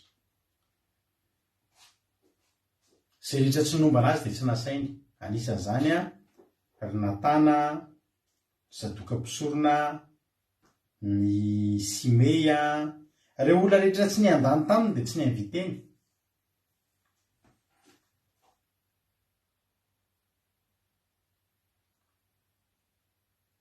Satria fatany fanohatra anazy. Reto olona reto koa nefany a tena hanohatra anazy tokoa. Satria andiny faraika mivola ary Natana ny teny tamin'ny Batseba reniny Solomona hoe motserenao va efa nanjaka Adonia zanaka Agita nefa tsy fantatry Davida tompontsika Davida zany mari tsy marary fa efa antitra ao am-pandrina tsy mahalala zay zava-mitranga ny zanany a efa nanjaka fa narainy zanany ny fanjakana. Sofa teo Natana. Lasa Natana nanantona ny Batseba izay vadiny Davida ary reniny Solomona. Dia miteny hoe tsy efa renao fa manjaka Adonia zanaka Agita nefa tsy fantatry Davida tompontsika akory zany. Hoe tsy meko saina ianao amonjenao ny ainao sy ny ain'ny Solomona zanakao. Satria raha manjaka eo tokoa i Adonia afaka vonoiny fotsiny Solomona sy ny reniny. Ka mila mamonjena zany Solomona sy Batseba. Mandeha makany amin'ny Davida mpanjaka ka lazao amin'ilay tsy nianina tamiko. Mpanjaka mpanompo vavinao va ianao ary mpanjaka tompoko na hoe Solomona zanako rany anjaka andimby ahy tokoa ary izy mipetraka eo amin'ny seza fiandrianako. Ko nahoana indray ny Adonia ny manjaka. Ary raha mbola miteny ianao dia indro zako hiditra manaraka anao dia hanamarina ny teninao. Nisy firaisana tsokombakomba zany teto teo amin'ny Natana mpisorona sy Batseba reniny Solomona. Tsy maintsy misy firaisana tsokombakomba, tsy maintsy misy fiaraha-miasa satria tandondondondoza ny fanjakana. Ahoana ny tandondondondoza ny fanjakana? Tsy io Adonia io tokony eo. Ary ho takina amin'ny Davida ny tenina hoe tsy nianina tamiko mpanompo vavinao va ianao ary mpanjaka fa Solomona nge no atao mpanjaka io fa tsy io Adonia io e. Ho takina zany ilay teny. Ny tena marina mantsy tsy Davida no miteny an'io. Tsika hiverinany amin'ny tantarany amin'ny Samuela faharoa. Samuela faharoa toko fahafito Samuela faharoa toko fahafito nge vakitsika. Samuela faharoa toko fahafito andininy roambinifolo. Samuela faharoa toko fahafito andininy roambinifolo. Amin'anaran'i Jesosy ary rehefa tapitra ny andronao dia ody-mandry any amin'ny razanao ianao ka atsangako andimby ianao ny zanako izay anterakao ary ampitoeriko ny fanjakany. Dia io ny ianao ny trano an'ny anarako ary izaho kosa ampitoetra ny seza fiandrianana ny fanjakany mandrakizay. Izaho ny ray ary izy ho zanako. Raha manao izay meloko izy dia anariko amin'ny tsorakazon'olona sy ny kapoko ny zanak'olombelona. Nefa ny fandraboko tsy mba hiala aminy tahaka ny nanesorako ahy izany tamin'ny Saoly izay nesoriko teo alohanao. Ary ny tananako sy ny fanjakanao hitoetra eo anatrehanao mandrakariva. Ny seza fiandriananao hitoetra mandrakizay. Halleluia. Amen. Andiny fafito ambin'ny folo araka izany rehetra izany sy araka izao fahitana rehetra izao no lazain'ny Natana tamin'ny Davida. Natana zany vavolombelona teo. Ary Natana no niteny tamin'ny Batseba ndana Patsehivo izany teny zany. Ny tena marina revana dia zao efa nisy teny fikasan'Andriamanitra tao aloha tao. Hoe rehefa maty Davida dia isy amin'ireo zanan'ireo ho atsangana ho mpanjaka andimby azy. Dia io zanan'io mpanjaka io ny anaon'ny tempoly. Teny amintsika izaka iny nanaon'ny tempoly tao Jerosalema? Solomona. Zany hoe efa hatramin'ny Solomona voateraka mbola tany Akibo dia efa nanan'Andriamanitra programa maro ny zanaky Davida. Fa efa nentefa tany amin'ny Solomona ny safidin'Andriamanitra hoe i Solomona no anjaka io sy anaon'ny tempoly. Zao ry havana malala. Ity Solomona ity dia efa misy anjara voatendro anazy. Ity Solomona ity dia misy fikasan'Andriamanitra ao amin'ny fiainany. Fa ny problème misy mandrombaka foana. Misy mitady andrombaka sy mitady angalatra foana. Izay anjara voatendro ny Solomona izay. Mbola kely Solomona dia efa nalainy Absaloma fanjakana.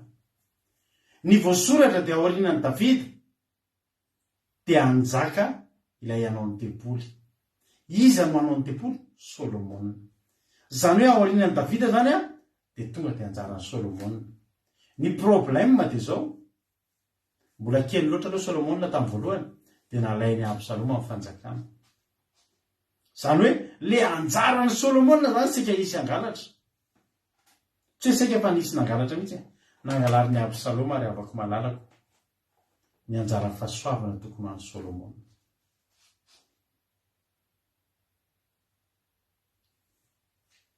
Dia teo mpanompony Davida izay natsangan'Andriamanitra, tsy Davida fa ny mpanompony Davida ngeravany no nanapa-kevitra hamono any Absaloma.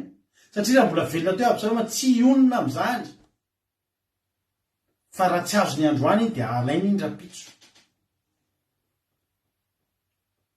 Fa Andriamanitra naniraka ny mpanompony Davida, na dia tsy sitraky Davida. Davida niteny rehefa andeha hiady amin'ny Absaloma ny miaramila Davida, nanapatra Davida asa vonoina izy Ieno izy ny olona. Ieno izy Joaba sy Abisai. Tsy vonoina izy fa aza matahotra. Fa nataontra reo voalohany vao nanazo voatratra ny Absaloma dia ny vonoina. Satria nahoana? Nangalatra ny fanjakana. Ary io raha nangalatra ny fanjakana teo io raha tsy ny vonoina io, hitongo herindray io aorinao dia mbola ivery nangalatra ny fanjakana indray. Zany hoe Solomona zany ny fototra resahantsika eto androany. Dia Solomona ilay efa voatsodrano, efa vita programa fa hanjaka. Saingy nisy nangalatra alohan'ny fotoana ilay teny fikasana. Nisy nandrombaka alohan'ny fotoana ilay fahasoavana. Betsaka amintsika tonga eto androany no efa nisy nangalatra nandrombaka ny fahasoavana izay tokony anao. Misy anjara voatendro anao dia gaga ny hoe fa ahoana ary toa tsy nety le izy. Mahatonga izy tsy nety, nisy nandrombaka. Nisy nandrombaka teny an-dalana teny. Misy aminareo olona efa tokony hanambady. Fa fantatra olona ohatr'izany mihitsy. Nampalely izay tantara izay olona fantatro, olona fantatro. Tokony hivady, tokony hanambady ry zareo. Efa miaraka, efa mikarakara mariazy. Nalain'le naman'le vehivavy le lehilahy. Dia saika tamin'ny daty nanaovana amin'ny mariazindreo anankiroa mihitsy. Nisaraka zany le tamin'ny voalohany no nanaovana amin'ny mariazin'izy roa. Nefa dia olona mifankahita eo isan'andro. Mpinamana be le roa vavy. Tena tonga dia natao mariazin'izy zareo. Nangasy azy. Efa tamin'iny zany ianao tokony hanambady fa nisy nangalatra. So dia mba efa nisy nangalatra ny anjara voatendro anao io. Ary efa misy mangalatra io dia very ny fotoana. Very ny fotoana. Ianao nefa nanan'Andriamanitra programa. Itsika rehetrarehetra ngerava nanan'Andriamanitra programa. Misy programa tena tsara be eo amin'ny fiainanao an'Andriamanitra, afa amin'Andriamanitra. Fa ny problème tonga Absaloma nangalatra ny dia ianao tsy niteny, ianao tsy nietsika. Natonga ny Solomona tsy nietsika tamin'any mbola kely loatra Solomona. Tsara fantatsika fa Solomona nanjaka 5 taona izy tonga teo amin'ny fanjakana. Nanjaka 70 taona tahaka ny Davida izy dia maty izy avy eo. Maty tanora zany Solomona zany. 5 taona izy dia maty. Fa tamin'ny andro ny Absaloma tena mbola zaza izy dia tsisy ninona azony natao. Isika ngeravana amin'ny fotoantsika mbola zaza ra-panahy iny ny teny fikasana votsitsika fotsiny. Mivotsitra noho ny fahazazantsika ra-panahy. Dia ngotany devoly eo amintsika. Misy fahasoavana tokony ho azontsika fa angalariny devoly. Angalariny devoly. Misy aminareo eto zao tokony hanana asa tsara be. Fa teo alohan'le asinareo nisy nisisika tampoka teo alohanareo dia lasa le izy. Tsy fotinareo, tsy fananianareo, tsy avy aminareo fa avy amin'ny Absaloma. norombany Absaloma melohan'ny fotoana ny fanjakana. Iza nefa mivoatsodrano teo, iza nefa nan'Andriamanitra programa anjaka aorianan'i Davida, Solomona. Vao maty fotsiny ilay zanaky Davida talohan'ny Solomona, zanaky Davida tamin'ny Batseba, dia ny fampiononan'Andriamanitra ny Davida sy Batseba dia nampiterahany vaovao. Dia tamin'izany fotoana izany nefa nanan'Andriamanitra programa hoe ny soloko taminao ilay iray satria zanaky ny fijangajangana, fa ho soloko anankiray izay atoko anjaka aoriananao. Dia lasa ny Absaloma ny fanjakana, fa teo ny mpanompon'ny Davida ny irahan'Andriamanitra nanaisitra n'izany taminy, dia miverina tamin'ny Davida indray fanjakana. Fa eto indray efa antitra Davida, efa tsy mivoaka tsony, efa pahana ny maso, efa tsy lalo talovana, niakatra indray Adonia. Niakatra indray Adonia. Nalainy indray le fanjakana. Nefa Solomona amin'ny efa me lehibe, efa tokony hanomboka afaky ny anjaka amin'izay, fa mbola tsisy hetsika nataon'ny Solomona. Fa tonga natany resaka tamin'ny Batseba hoe tsy mety andao avotantsika ny fanjakana. Halleloja. Dia lasa Batseba niditra nakao amin'ny Davida, dia niady ny anjara ho an'ny Solomona. Amin'ny anaran'i Jesosy nitenenako aminao fa hiditra tsehatra ny fanahy masina, hiady ny anjaranao ny atrehan'Andriamanitra. Misy amintsika eto very anjara, misy amintsika eto votsitra eo anoloantsika foana rehefa soavina, rehefa tena tonga eo amin'ilay fotoana tokony an'ilay fanjakana ianao, dia nisy naka melo foana, melo kely dia mirate zavatra foana ianao efa eo amorony, dia mirate zavatra foana ianao. Misy Absaloma sy Adonia mangalatra an'izany eo. Fa mila mietsika amin'izay ianao androany. Efa me lehibe ianao io. Aza manaiky tsony, androantsika tsy anaiky, androantsika mba anjarantsika iray no mikiomy eo anatrehan'ny Absaloma sy Adonia. Fa manana anjara voatendry tsika rehetrarehetra izao. Mbola tsy tokony io ny fiainanao. Mahatonga ny fiainanao mbola ohatrin'io, mbola taraiky eo, nisy nangalatra ny anjara voatendry anao. Teny fikasana andraradraraka, ny olona ny nangalatra an'io fa tsy ianao. Nefa izy natokana ho anao. Ty Solomona ny lamatoan'i Davida. Dia inona ny zavatra antrano? Misy nangalatra. Fa zao, mitsangana Batseba. Za mangataka aminao mba hitsangana ny fanahy masina, hiady ny anjara ho anao. Eto zany Natana sy Batseba dia endriky Jesosy sy ny fanahy masina. Jesosy kely avana miady ny anjarantsika isan'andro anatrehan'Andriamanitra. Andriamanitra fa jerevy soameva fa tena misy mitady aka ny fanjakany, misy mitady aka nge Andriamanitra ny anjara voatendry ny nambinay. Nandalovana fahasoavana nge tsika io fa iza le izy zao nalain'ny Adonia dia nalain'ny Absaloma. Fa aza matahotra ianao, ny anjara voatendry ho anao dia anao. Ny fotoana no nihevitra, no ninona, no ny fisian'ny Absaloma sy Adonia izay nangalatra ny fanjakana. Fa raha mbola velona koa Jehovahandriamanitra ivavahako amin'ny anaran'i Jesosy, dia tsy maintsy verina aminao ny anjara voatendry ho anao. Tsy maintsy verina aminao ny anjara voatendry ho anao. Halleloja. Raiso zany androany. Konikonina amin'izay Batseba sy Natana, zao ny ataontsika. Ndao avotan'ity zandry kely tsika ty. Ndao avotan'ity Solomona ity. Efa io angeny ny antefan'ny teny fikasany. Io angeny ianao amin'ny tempoly. Halleloja. Tsy ho diso zazalahy. Olona ten'Andriamanitra le tsodrano be ary. Atsangako andimby anao eo amin'ny zanakao izay aterakao, ary ampitoeriko ny fanjakana. Dia io ny ianao ny trano amin'ny anarako, ary izany ampitoetra ny seza fiandranan'ny fanjakana mandrak'izay. Solomona ny anarana ao ry havana. Solomona ny anarana efa voateny ao, na dia tsy nosoratana eo ary io. Fa suspense kely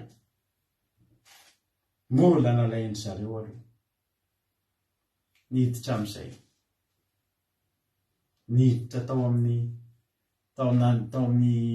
Davida mpanjaka amin'izay i Batsebo dia teny ono azo tompokolahy. Ianao ngefa niteny fa izy ny anjaka fa mandrinona ka izy no mbola hiataony andro reny. Ozy izy 2017 izy zao mpanjaka voalohany toko voalohany 2017 dia hoy izy tamin'ny tompokolahy Jehovandriamanitra ao nianiananao tamin'ny mpanompovavinao hoe Solomona zanakolahy no anjaka andimby anao tokoa ary izy nipetraka eo amin'ny seza fiandrianako.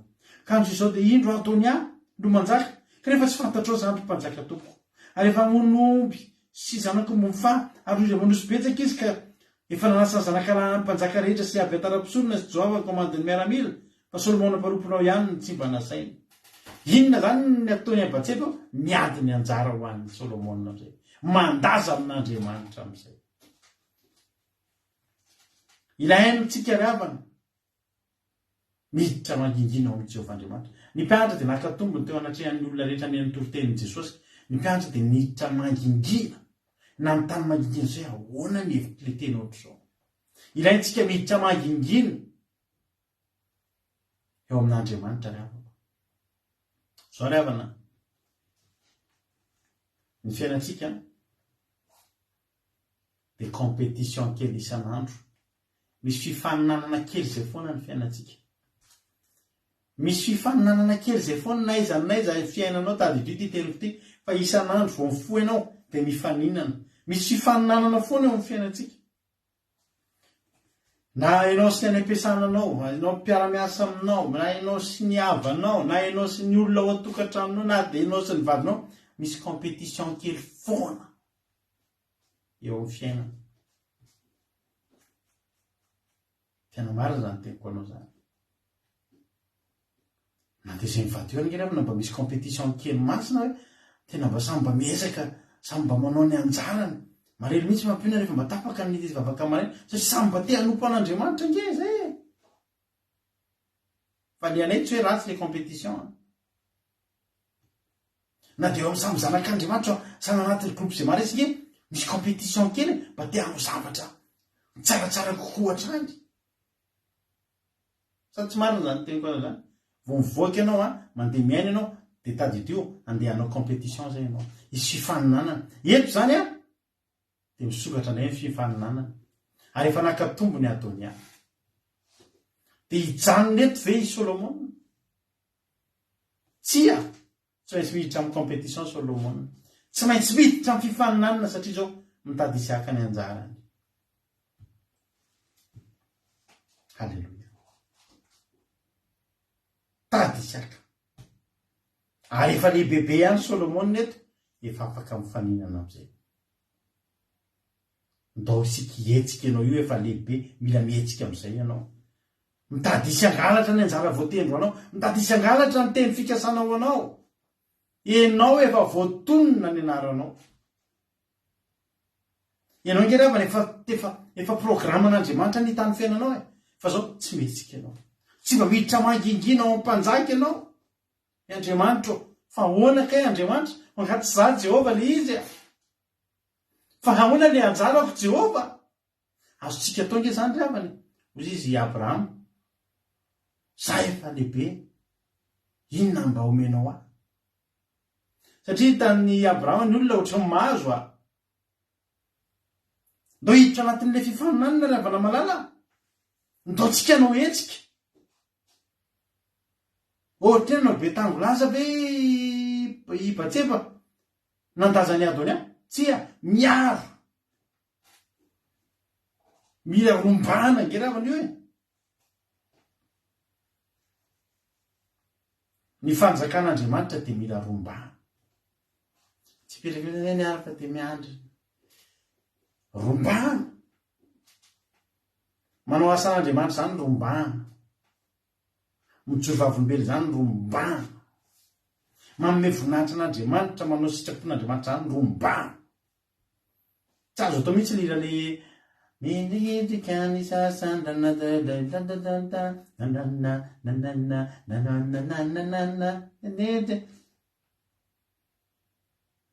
mifikifika monena tsy haiko loha aromba hoany hafa ny saina sy ny fono mato iny tsy azosika atao iny fanohatra amin'inona ataotsika aleloia to hetsikitsika mila hetsika teto faneka lasa indray amin'ny fanjakana impiro lasa ary ny anjaranao efa very fotoana oviana zao ianao efa very fotoana oviana zao satria anao tsy nihetsika ianao de lasa ny olona ny anjaranao lasa midevoly rombany devoly lefa anjara tokony anao satria maninona ianao tsy nihetsika Solomona nge tsy nihetsika fa no fahasoavan'Andriamanitra ny rahany amin'izay ny fanahy masina isika manana fanahy masina vao tamin'ny Pentecoste tsika nandray fanahy masina aleloia manana ny fanahy masina tsika isolo vavantsika natria an'Andriamanitra lasa ary tsy mbola vita kory ny tenin'ny Batseba tonga de hitra koa Natana marina mihitsy zany mpanjaka ianao tonga tena ny tenanay azao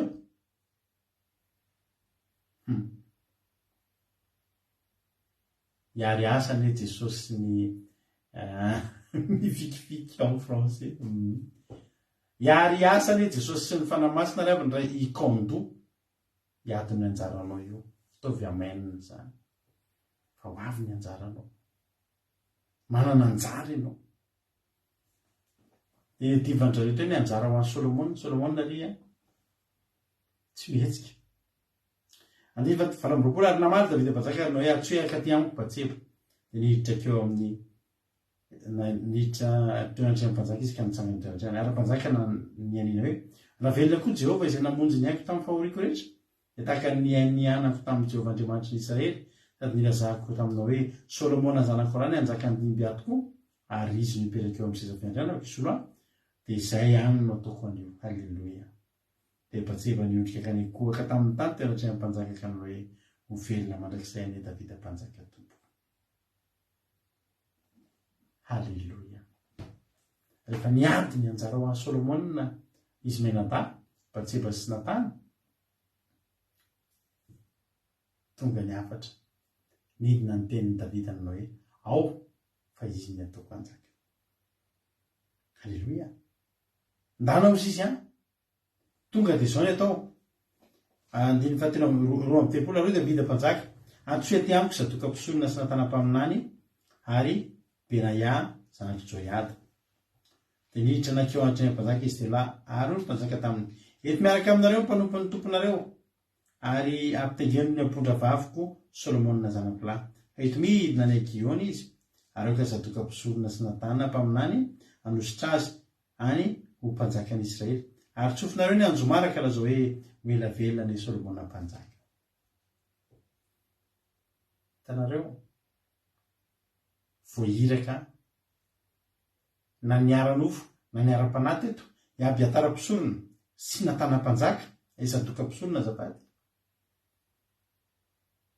complet zany ny ekipa andeha an'inona andeha anositra ny Solomona amin'ny fomba ofisialy ao Giony aleloia ry avako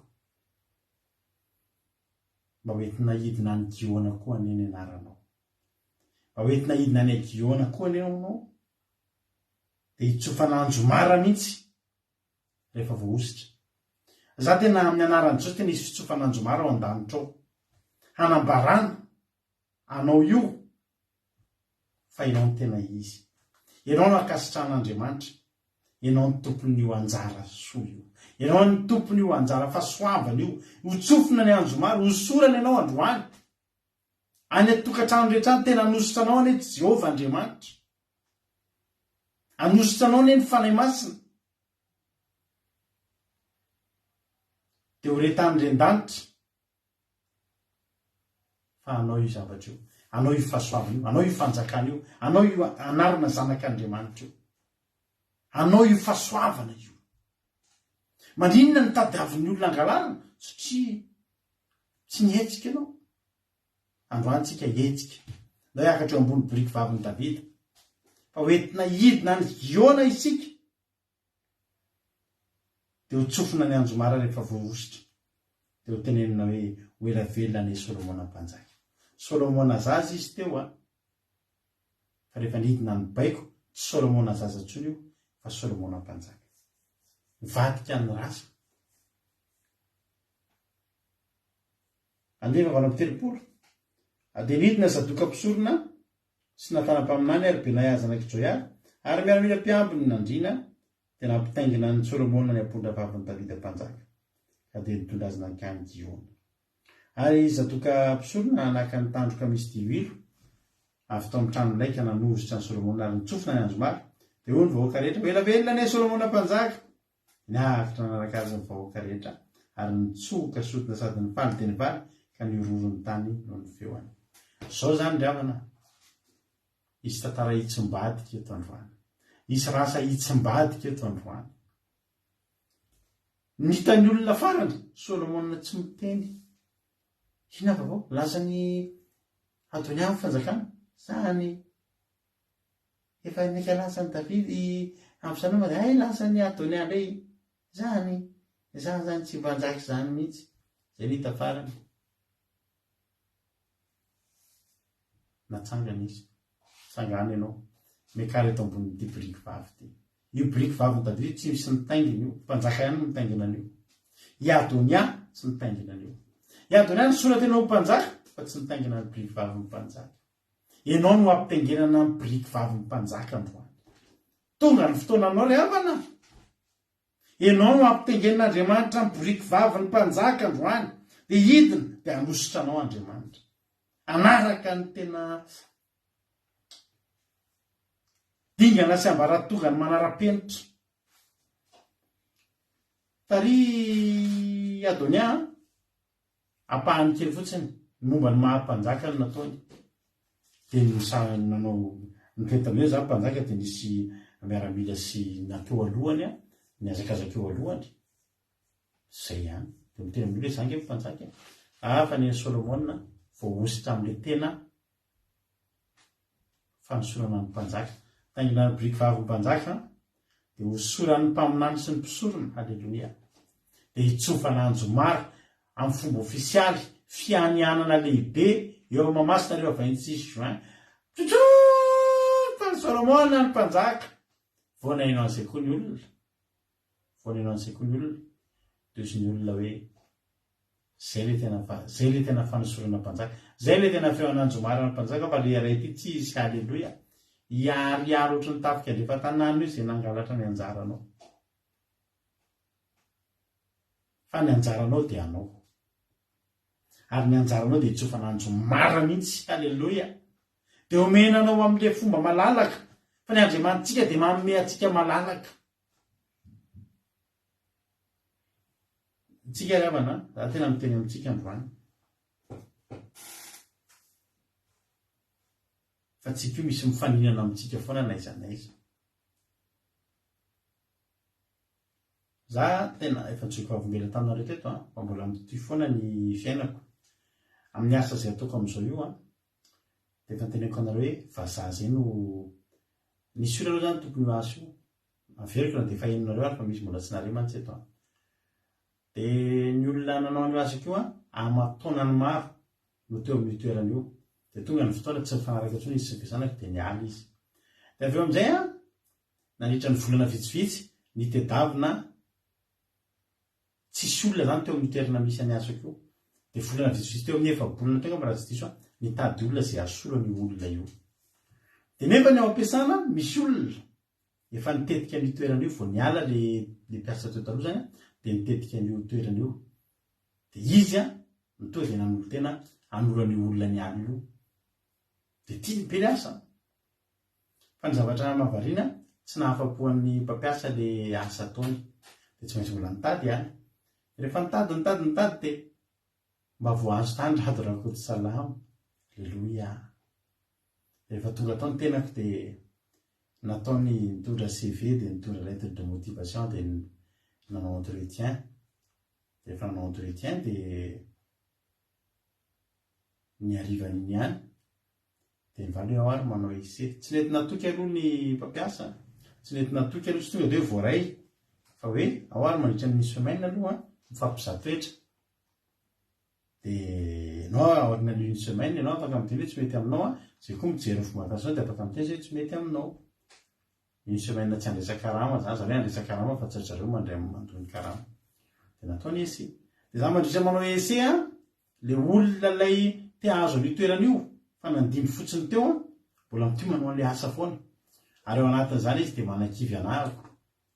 Tena hoe tsy omeny anao io asa io ka tsy mena hoe fahitako an'io asa hafa mihitsy no menanao izy fa io asa io ataoko io ka sady natoko tena mihitsy raha zany manao an'io ka sady tiako ty asa ty. Dia gaga nefa n'izy a tapitra ny une semaine ny alivan'ilay le andro farany dia nitenenina hoe mety aminao ve ny asa fa zay kosa rehefa anjely dia mety aminao, mety aminay ianao ka zao manao ese amin'izay ianao zao a mandritra ny 3 volana. Rehefa vita ny 3 volana dia menanao eo hoe raisina CDI ve ianao sa mijanona CDD sa tsy mety aminay mihitsy. Eny ary tompoko a nanomboka niditra tamin'ny asa. Nanomboka niditra tamin'ny asa dia mbola eo foana le anankiray izay Adonia izay efa te azo ny toerana io mafy mihitsy dia tsy ataoko tsy manakivy anay izy isan'andro fa za tsy mety kiviny. Dia izy ny tokony anoranahako ny asa atao satria izy efa toerana nitra ny volana visity hainy le asa, hainy le zavatra tokony atao. Fa ny zavatra nataony ozy nareo atory ny vilana ahako, atory ny zavatra diso na tsy atory ny tsara ny zavatra tokony atao. Amin'izay fotoana izay manao fadisony dia eo amason'ny patron sy ny chef koa tsy mahavita an'le asa. Fatakatro le izy sa tsy miteny miaraka amin'ny ao manao anazy dia takatro hoe anao zay ampiraraka ty olony ty. Dia zavatra ataoko zay zavatra toriny dia mifanohatra amin'iny manomboka ataoko. Halleluia. Fanohatra amin'iny manomboka ataoko. Raha miteny zay andao any amin'ny akavia to dia any amin'ny akavanana ny alehako satria fantatro fa zavatra diso no atoriny anao zay ampilatsaka ty olona ity. Fa ny masina ry havana tena manolotsaina. Teny tamin'ny chef ka tamin'izay hoe alao zaho tsy mila anazy tsony, alao tsy atoriny an'le asa tsony. Alao tonga dia ataoko io satria vao mimanelingelina na atoriny zavatra diso compétition ho an'ny fiainana. Eo Adonia, eo Absaloma te angalatra, te haka amin'ny zavatra fahasoavana tokony ho anao io. Dia rehefa hitany amin'izay tsy nila anazy tsony dia zao ndray zavatra nataony manarana maso anahy foana amin'izay tsisy afa-tsy za amin'izay jereny amin'ny maso lavitra ao ampiasana, jereny amin'ny lopy mihitsy ary ny zavatra ataoko. Ka vao misy zavatra ataoko vao misy zavatra kely tsy mety ataoko hoe tsy mifanaraka amin'ilay tokony ho izy nefa za mbola ampianarina ny asa dia ohatran'izay izy mandeha mitantara any amin'ny direction mihitsy dia any amin'ny chef dia any amin'ny olona rehetra raha tsy capable amin'io izy rehefa reto fahadisoana ataony zao fa za tsy kifo ka. Eo Adonia, eo Absaloma. Ny tanjo indray dia tsotra niaka ny anjara voatendro anahako. Fa mifantaniana anaiky ve za sa tsy anaiky? Za tsy nanaiky. Tsy nanaiky aho. Izay tompo mehoery aho. Dia eritreretinao zany hoe atoriny zavatra diso ianao dia misy zavatra tsy maintsy tokony anontanianao azy to dia kamo ianao anontany satria fantatrao fa anovo zavatra diso anao izy. Ny zavatra nahafinaritra dia izao. Ny rahan'Andriamanitra koa Batseba sy Natana hiady ho anahy. Reko fa ao an-danitra ao misy fiadivana ny anjara ho ahy. Misy fangarana 19 zany fangarana ny fon'Andriamanitra mba jereo rado Jehova fa zao ny zavatra atrehany. Nanomboka nandeha ny asa, nanomboka nahita tsiro ny mpampiasa, so manomboka mety halleluia. Jerena manomboka miavaka sady fa misy erreur ataon'le olona io isam-bolana. Raha kely indrindra erreur anankitelo na efatra misy fiatraikany amin'ny asa amin'ny société mihitsy fa tony fa nomboka tsy nisy an'ireo tsony tamin'izany nanao ny asa ho an' Jesosy ny voninahitra tenteneniko anao ny voninahitra Andriamanitra ny tsy mba fiaingo ary tsoroko eto fa tsy noho izaho fa no fahasoavan'Andriamanitra atao anatiko. Misy erera eo amin'ny 3 isam-bolana eo vidin'ny sosiete lafo ataony olona io. Ny zavatra niova voalohany tsy nanao tamin'ireo erera na dia ray ary hoe vidina lafo hoe nisy fiatraikany tamin'ny asa tsy nisy ireo dia nanomboka tonga dia adin'ny mpampiasa ny fisiny nanomboka takona tsikelikely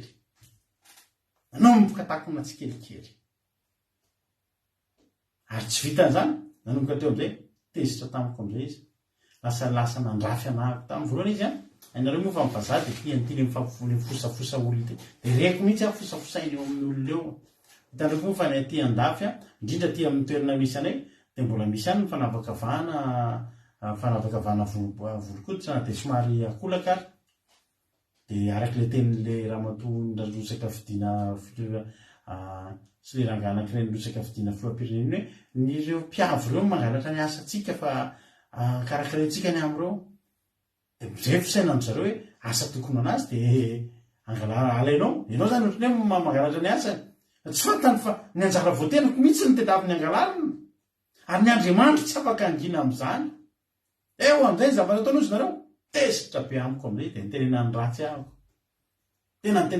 ahako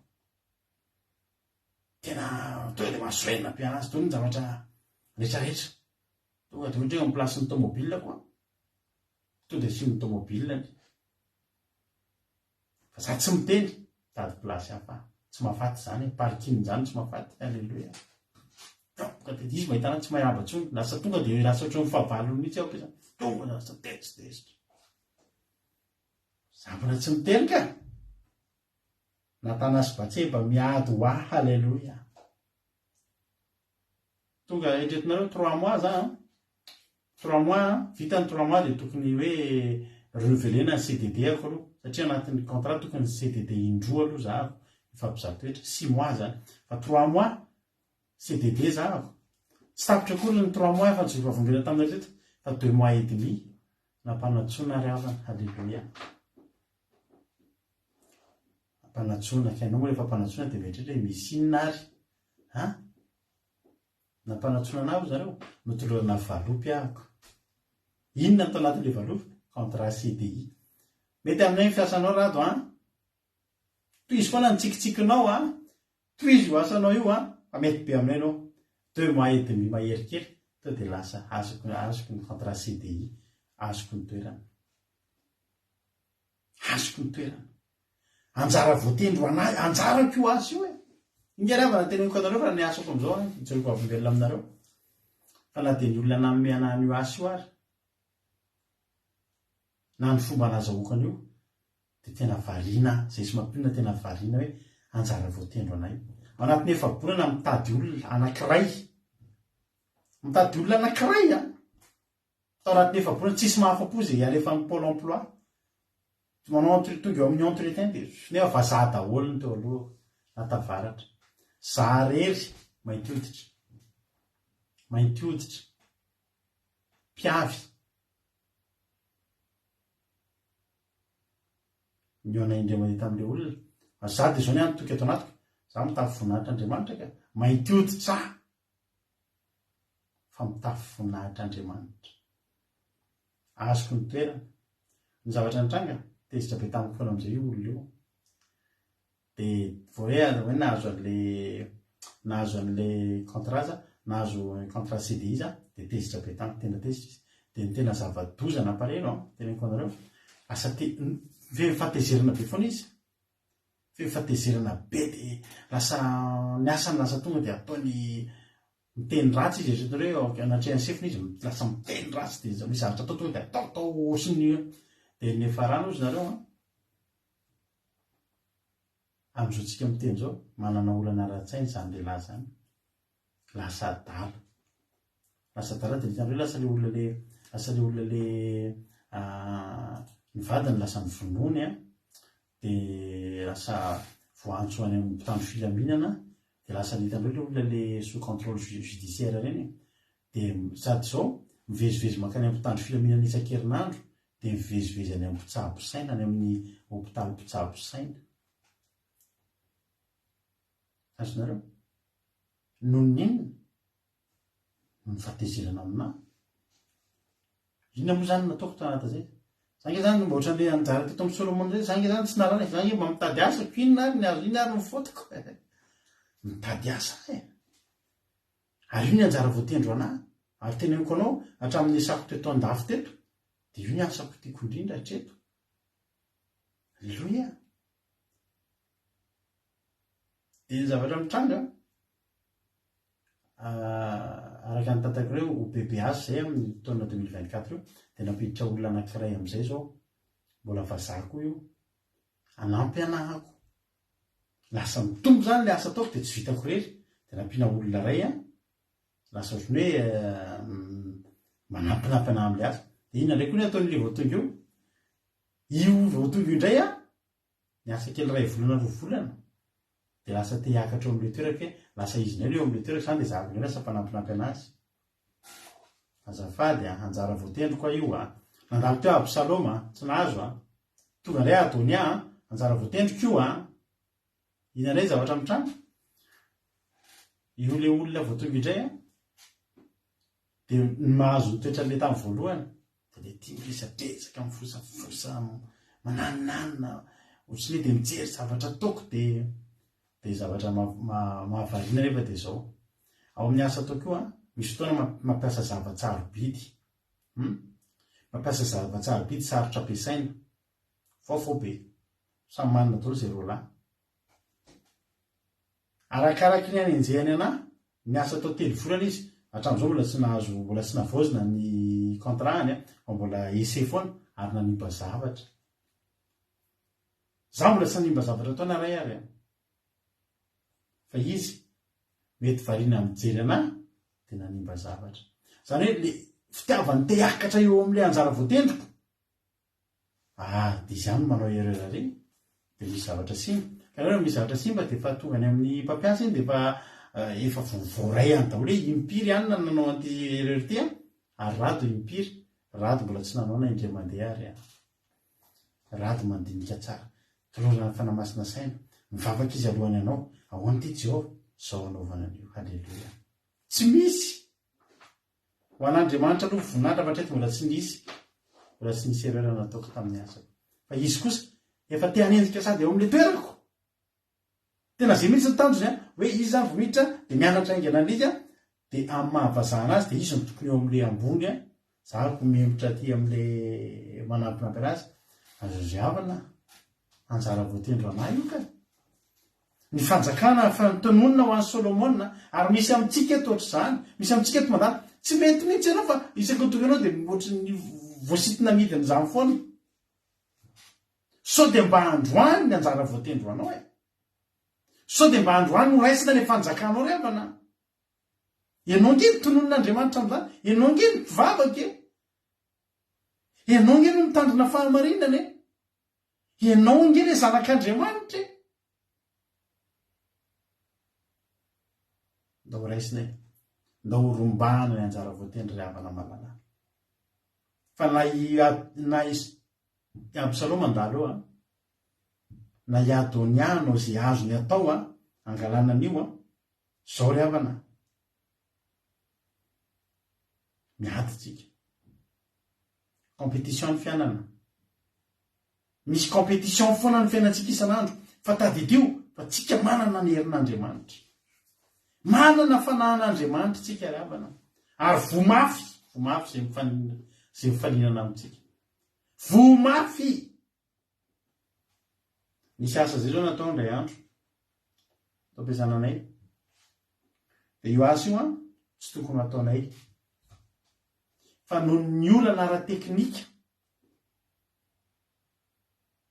Olana ara-teknika sy ny amin'ny vonjy ranovaky. Nataoko nisy zavatra nataoko. Izay tsy nety nataon'ilay anankiray io satria ohatrany hoe somary asa ambanimbany ohatry somary manesy tena kely anao manao an'ilay asa. Fa zao ny eo akaiko, sy Jehova. Eke tany amin'ny fietreny izay ny aingy gasy ny eny aty halleluia. gasikiny aty e hoy Paoly nampianarina ho voky dia nampianarina ho noana zany hoe Paoly zany raha hiaraka amin'ny olona ambony tady dio fa taranak'olona ambony Paoly fa raha ilaina koa Paoly miaraka miery amin'ny tsy ery miaraka amin'ny olona ambany toy izy Paoly haiko ny voky haiko ny noana haiko ny nanambe haiko ny tsy nanana tonga le zavatra zay nisy ny olana ara teknika ny andry ny tao ampiasana izy any anao an'io izy to dia miteny tamo izy to dia miteny tsy korahatsinina ko anao an'io za kosa dia nataoko le asa andritry ny roa andro nanao an'izany asa zany mety gaga io inona ny dia hanaovanao an'io ngainao ny tokony hanao an'io nefa ny ao ampiasana tena miandry io zavatra io vita nataoko izy dia eritreritra fa nanambany tena nanao an'io zavatra io fa ny zavatra tena marina iny vomena nandratra teo mason'ny patron ry avana tsapako zany na tsisy ny teny ary reko no ny vita le izy le mpiara-miasa amiko io ohatra nanambany anahy tsy hoe dia manao an'io fa ny anatoko tamin'ny fivaliana satria nahoana fanjakako ty fanjakana nomen'Andriamanitra ty dia nataoko gasitsika tombono atsika zany dia nindaisiko zany za manentana anao androany ary teteny aminao ndao romba atsika androany ny anjara voatendritsika ndao romba atsika androany ny anjara voatendro atsika ry havana fanomen'Andriamanitra fahasoavana anao ary nanan'Andriamanitra programa ny fiainanao aza vela horombany Adoniasy Absaloma amin'ny fanjakana nomen'Andriamanitra anao Andriamanitra ngery havana tena efa manana programa Andriamanitra ngery havana tena ianao mihitsy ny ampon'Andriamanitra metsea amin'izay ianao le vavaka tsika rehefa avy hoe tompo ary soa ny anjarako fa vonina ny androbaka an'izany misy tena anankiray zay any amin'ny andininy fa enina amby efapolo amin'ny fanjaka voalohany toko voalohany teo ary koa Solomona dia efa mipetraka eo amin'ny seza fiandrianan'ny fanjakana tafapetraka Solomona andiny fatelo amby efapolo fa Jonatana ny teny ka anao tamin'ny Adonia hoe tsy zany tsy akory fa Davida mpanjaka tompontsika ny fananagana ny Solomona tokoa mpanjaka tonga tany amin'ny Adonia satria zany mbola eo amin'ny fanaovana mpanjaka nanao endrika mpanjaka ny tonga ny olona teny hoe tsy anao nge mpanjaka fa hoana Solomona mpanjaka ny fona any amin'ny farany tantara io raha tadidinareo raha vakianareo io atany amin'ny farany ny fona mitazona mitandroky ny altara i Adonia dia nampianina ny Solomona aza vonoana moa zahay ny fona mahita raha halleloia Solomona nataony tsinitsina tamin'ny volona ray ny fanjakana fa tsy izy manapaka nidina ny didy avany ambony tsy ianao ny mpanjaka fa i Solomona ndanaingana ny fona aminy fa izy ny mpanjaka i fona sekoaka eo anatrehanao zao nge fa valo zay nandrombaka ny anjaranao nanao tsinitsinanao zanak'Andriamanitra ianao raiso zany fahasoavana zany androany raiso zany hery zany androany fa tena isy io herinandro io ho hitanao ny famarina ty toloteny ty isy olona nanao tsindry azo nanao tsinitsinanao aka anjara anarasany anjara voatendro zao andadilady an'io tena hoe oka moa fa tena fona moa fa tena mahery ny Andriamanitra hoe tsisy hoe mpinamana tsy tokony hiady zany tsika isy olona nambitamby anao dia raiso ny mpanjakana fa zanak'Andriamanitra ianao ho tahiny tompontsika rehetrarehetra tapitra ny toroteny inona ary no fahatsapana voarinareo tamin'ity androany ity izy mazoto izara fahatsapana ino ny kantoko iny soratako iny amin'ny commentaire iny akiradio andramoka izao io ny kantoko afaka miantso amin'ny messenger nareo na telegram na telefona zay tia nareo etsona raha misy aminareo telo na efatra na roa na ray izara fahatsapana amin'ity androany ity.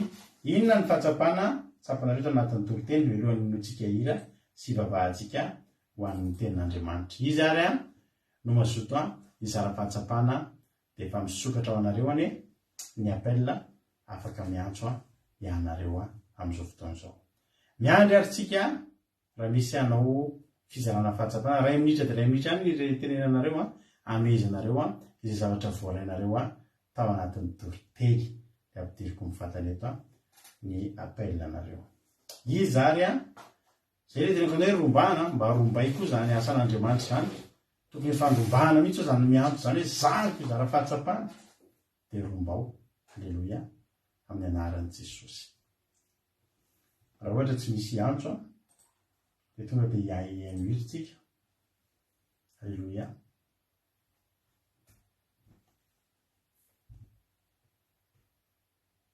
Halleluia. Ndao ary mihitsy tsika. Tsy haiko na le feo no elaela vao tonga any aminareo any tsy haiko na le feo no elaela vao tonga any aminareo any na nareo ny elaela vao mamaly. Fa ndao fandotsika ary ranabavitsika Marina Tiana ny Canada izara fahatsapana voalohany izy. Tay tompo ranabavy Marina Tiana, inona no voarainao teo androany? Tay tompo pasteur ny tena nanamasana androany na fehezina ny ankizy mbola kely satria raha vao tsy fehezina iny zay tena satarika zavatra ngezina be ny zavatra ratsy ngasitraka. Halleluia. Mankasitraka indrindra ranabavy Marina Tiana anazy zany le hoe le zaza le tsy mba tenenina manjary mitarika zavatra ngeza be misaotra anao ny fizarana fahatsapana anareo mantsy ry havana dia zao manampy anay ihany koa. Za zao voakasika be mahina anareo hoe ary tena nandray nareo. Mo misy olona koa hoe tsy naheno tsara izy hatramin'ny voalohany na mety varindrina izy anatin'ny toriteny fa no fizarana fahatsapana zay ataonareo dia asa miverinao anatin'ny sainy ihany koa ny toriteny teo. Ndao rehefa nizotsika indray raha latojo hoe izara fahatsapana, inona ny fahatsapana nakasika anao zany tojo? Jesosy daholo tsika rehetra na tena fahatsapana nakasika anao le farany indrindra tena farany indrindra hoe raiky tao iado dia be izy lasa nandeha dia miariary teo tena hoe ohatra ny tafika andrefa tanàna marina ny fahavalo mba nanandra telo ao mpanjaka taminy le farany lasa namiditra tamin'ny teo amin'ny fiaram-panekena sisa nangataka famondrakoa tena hoe nakasika be anao hoe izany marina no nanaovan'Andriamanitra antsika ohatra nataon'ny olona tsy dia ohatran'ny Solomona hoe nataon'ny olona tsy dia nataon'ny olona mpanjava dia tsy nrarain'ny olona ny soratena mpanjaka daholo fa nefa ny farany Solomona indray mpanjaka dia le soratena indray mety dia tena mahafinaritra tena raisiko amin'anaran'i Jesosy mazaha koa nataon'Andriamanitra mpanjaka dia ny fahavalo koa mety sady mangataka famondrapo mihitsy dia hoe tena mahafinaritra dia tahilatsy daholo. Halleluia. Mankasitraka raha latojo dia tahin'ny tompo koa ane ianao mahafinaritra le fizarana fahatsapana dia mahereza daholo tsika menakavy. Io mbola misy appel ray miditra indray ndao ampandrosotsika indray ny ranabavitsika Iama izara fahatsapana ihany koa ranabavy Iama. Tahin'ny tompo ranabavy Iama, inona no voarainao tanatin'ny toriteny?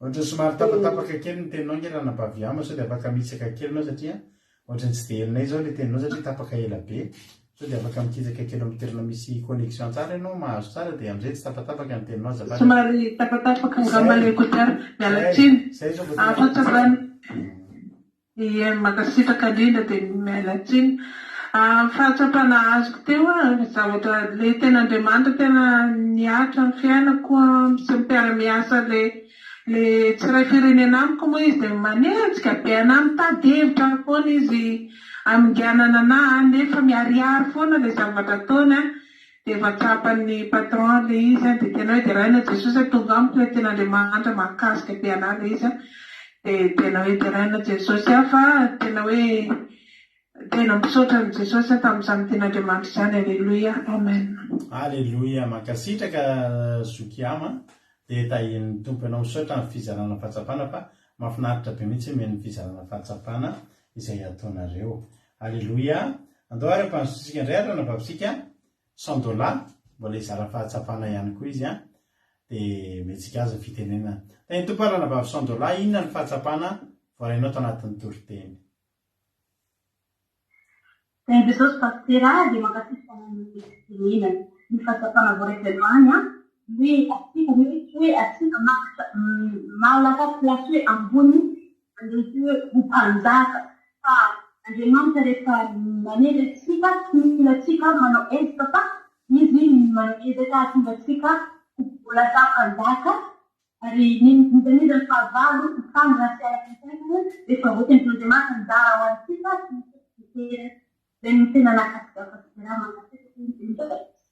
Aleluia. Makasitraka raha nabavy $100, makasitraka fa voaray, mahafinaritra be ny fizarana fahatsapana, dia Andriamanitra manankirepa-soavina ny hamary fitia anareo rehetra izay nizara fahatsapana teo androany. Ndao atsika hanao hira anankiray. Ndao atsika indray ty fa ilelitsika tsy nainao n'izy ity anaovantsika amaraparantsika ny fandarana. Misy anjara voatendry ao aminao efa ny manin'Andriamanitra ho anao. Mety mbola tsy tonga ilay fotoanan'Andriamanitra fa hietsika izy amin'ny alalan'iny toriteny iny hietsika ny fanahy masina hangataka ny anjara ho anao ny atren'Andriamanitra dia hisokatra ho anao ny tanan'Andriamanitra.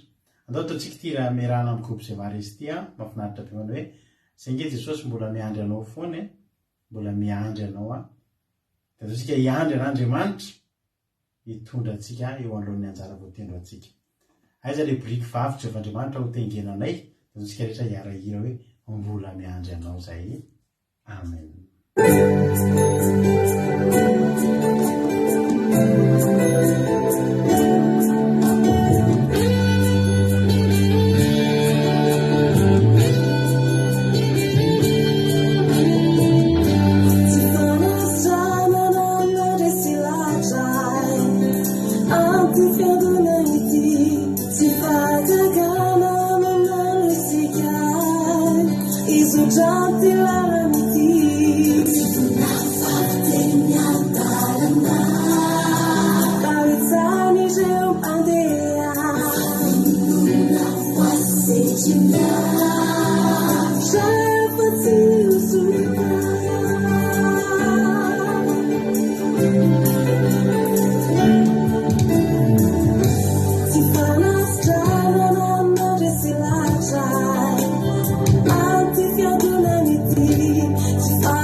Now it's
nisy namana ifanandao zay nampitanosy nampilatsaka ny ranomasy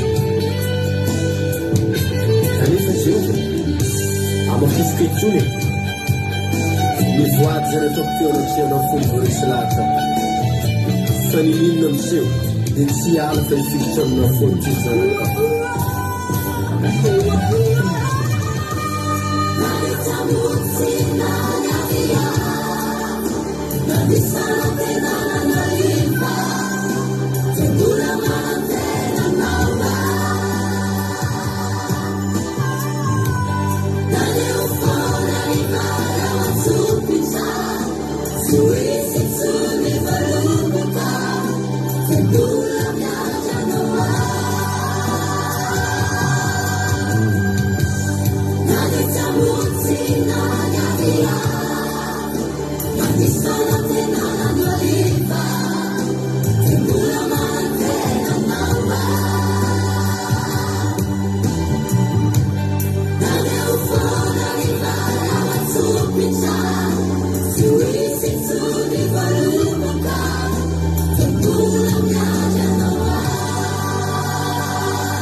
soatranao zay Jesosy ny amin'ny tenin'izay tonga taminay androany nisaniza tonga eto Jehovahandriamanitra dia samy efa nananao anjara voatendro azy ny tsirairay avy ary ndreky zay mbola voninay andry anao Andriamanitra roviana izay fotoana ampitengenana anay ny zanaboriky fitengenan'ny mpanjaka andeha anysorana anay ary itsofana ny anjo maro ho retany ren-danitra fa azonay ny anjara zay mitendry anao anay Andriamanitra tsy to misy olo eto Jehovahandriamanitra tena hoe amin'ny andro mpiainany rehetra hatram'izay dia miraha-te fahasoavana foana miraha-te zavatra foana ohatry tsy mety tapavoaka ohatry ny vao eo amoromoronyilay fitahian'Andriamanitra fahasoavana dia tonga misy mangalatra foana Jehova androany zay Jehova tena mangataka eto anatrehanao zay amin'ity androany ity hoe sokafo ny lanitra dia ahidino ny teny avy aminao any an-danitra Andriamanitra ilaza aminay ny anomezana ny anjara voatendrinao anay zama tokony sy mino Jehovahandriamanitra fa tena feno karazana fahasoavana maro tokony hidina amin'ny fiainany tsirairay avy izay tonga eto androany izay mpanaraka tonga eto androany mafoy fotoana mafoy torimaso Jehova tena hoe hiatrika anao hitady anao matoky a Jehovahandriamanitra tsy to matoky amin'ny foko rehetra fa miado anay Batseba sy Natana amin'izao fotoana izao eo anatrehan'ny Davida mpanjaka miado anay Jesosy sy ny fanamasina amin'izao fotoana izao anatrehanao Jehovahandriamanitra hiady ny anjara ho anay matoky a Jehovahandriamanitra matoky fa mitononona tahaka ny andro mara tsofina tahaka ny andro mara ho tsofina Jehovahandriamanitra ny anambarana aminay fa tonga ny fotoam-panjakanay ary tsisy mahazo maka eo anoloanay ny fanjakana zay efa mitendrenao anay zay zanak'Andriamanitra hipetraka eo ambony seza fiandrianana tsy misy ameringely ary tsy misy angalatra intsony zany amin'ny anaranao Jesosy zay anjara neritreretinao andreto mpanomponao zay tonga eto reto Jehovahandriamanitra avotsory amin'izay avotsoro anay ny fahasoavana mendrika anay tsirairay avy reto Andriamanitra ny anjara fanjakanay avy aminao Jehovahandriamanitra ahidino amin'izay Jehovahandriamanitra fa vonizany andriana ampanetretena no andraisanay an'izany ampifaliana ampakasitrahana anao ihany koa no andraisanay an'izany anaranao Jesosy mangatahako izany bavaka izany tahirizo izany toloteny izany mba tahaka ny vona fafy amin'ny tanylonaka mba hanirany ampony tsirairay avy tsisy overy tsisy voatsaingoky ny volonam-piaza ka na dia litera ray aza tamin'ny toloteny izay nitoriana androany tsy azo ny tevolotsaingohany izany amin'ny anaranao Jesosy mangatahako an'izany bavaka izany halleloia amen ivavakantsika amin'izao fotoana izao amin'ny firenena ndao ampandrosotsika nanavavitsika $100 hivavaka ho an'ny firenena amin'izao fotoan'izao. Teny tompo raha nivavy $100 anao ny fitenenana. Tain'i Jesosy pastera, dia tain'i Jesosy tsika rehetrarehetra izay nanaraka tsy nety hivavaka sy ambenana. Dia hivavaka rehetrika amin'izao fotoana izao, hivavaka ho an'ny firenena. Jehovandriamanitra renenety tsara indrindra ao, miberaka misaotra mankasitrika anao satria dia fitiavana ianao mampianatra, mampaherena isan'andro isan'andro amin'ny alalan'ny teninao, amin'ny alalan'ny mpanomponao. Isaoranay ianao izany Jehovandriamanitra, isaoranay ianao ny teninao dia tsy asa ny tenin'olombelona, dia teny tanteraka, teny tanteraka eo amin'ny fiainana rehetrarehetra. Tehirizy mizanizany ny teninao izany Jesosy malala mba tena aharitra ary andray ny anjara tsara avy aminao Jehovandriamanitra, satria izay rehetrarehetra fa sampy nomenao anjara sahaza, nomenao anjara tsara Jehovandriamanitra, ka simy fony rehetrarehetra Jehovandriamanitra mba tena tsy misy hahazo haroboka ny anjaranay, ny fahavalo rehetrarehetra iankoka ho resy eo anoloanay, samby handray ny anjara sahaza rehetrarehetra nandray mivavaka fa iambenana ity. Anao any ampandresy anatanteraka izany amin'ny rehetrarehetra Jehovandriamanitra. Isaoranay sahady ianao izany Jehovandriamanitra. Amin'izao fotoana izao tsy miafina aminao ny fitondrany am-bavaka ao amin'ny firenena dia hoentina eto natrehanao isan'andro isan'andro, satria ianao rery ihany no afaka manova sy mikarakara io firenena io Jehovandriamanitra. Ingany Andriamanitra, io firenena io tena jerenao manokana ary mangataka famindram-pova aminao ijery firenena io. Tsy tanteraka ary be dia be zavatra tsy tianao manala baraka anao amin'ny firenena io. Mangataka ny masina indra-fonao Jehovandriamanitra ijery io firenena io Jehovandriamanitra. Mba tena firenena mba androso ny fahamarinana, androso fitiavana anao Jehovandriamanitra, ka sy tsirairay aby Jehovandriamanitra, mba tena misy anjara tsara amin'ny firenena io Jehovandriamanitra. Nenena korontana fanaratsy amin'ny firenena io, idina io ny anaranao Jesosy, atsambina tsara kely amin'ny firenena io, mba tena hoe ho firenena androso ny firenena, androso ny fitiavana anao, androso ny fahamarinana Jehovandriamanitra. Nao any ijery ny tsirairay aby avoaka malagasy rehetrarehetra mba hiazakazaka hitodika hitady anjara avy aminao Jehovandriamanitra, satria aminao misy anjara tsara ho an'ny rehetrarehetra, aminao misy anjara voatendry ho an'ny rehetrarehetra, fa tsy tsirairay aby azoto iandry izany Jehovandriamanitra. Dia misaotra anao izany vavaka izany, dia raha laza vinahitra ho anao rery ihany. Sarakety izay ny saraka ny fanatrehanao, anatrika ny rehetrarehetra izany toerana izay aliany. Misaotra Andriamanitra. Aleluia. Amen. Aleluia. Misaotra betsaka indrindra raha navavy $100 tamivavaka matsio, vavaka mamy izay nentinao teto androany. Dia Andriamanitra manakirem-pahasoavana amaly fitianao, dia tahin'ny tompo hatrany hatrany amin'ny asan'Andriamanitra. Dia misaotra antsika rehetra koa tonga teto nahatrika hatramin'ny farany. Tapitra eto ny fandarantsika. Ny fandarantsika tokoa ny tapitra fa ny fiarahantsika mbola afaka hito foana, satria ny Aki Radio dia mandeha andro aman'alina. akiradio.radio12345.com, akiradio.radio12345.com afahanao meny no japeo Aki Radio, dia mandeha andro aman'alina, misy toro-teny foana isaky ny adiny 3 amin'ny 1:07 maraina, amin'ny 1:07 raha mbola sy tonga ny amin'ny rahaolanda Jesosy ka tahiny tompo vola velonay daholo tsika. Dia rehefa avy eo antsika dia eo na amin'ny 7 maraina, dia eo na ao anatin'ny fandarana commencement akira sy fampitinana toro-teny rahana amin'ny rahalahy Jonathan sy rahalahy Tojo afa-tsy Allemagne.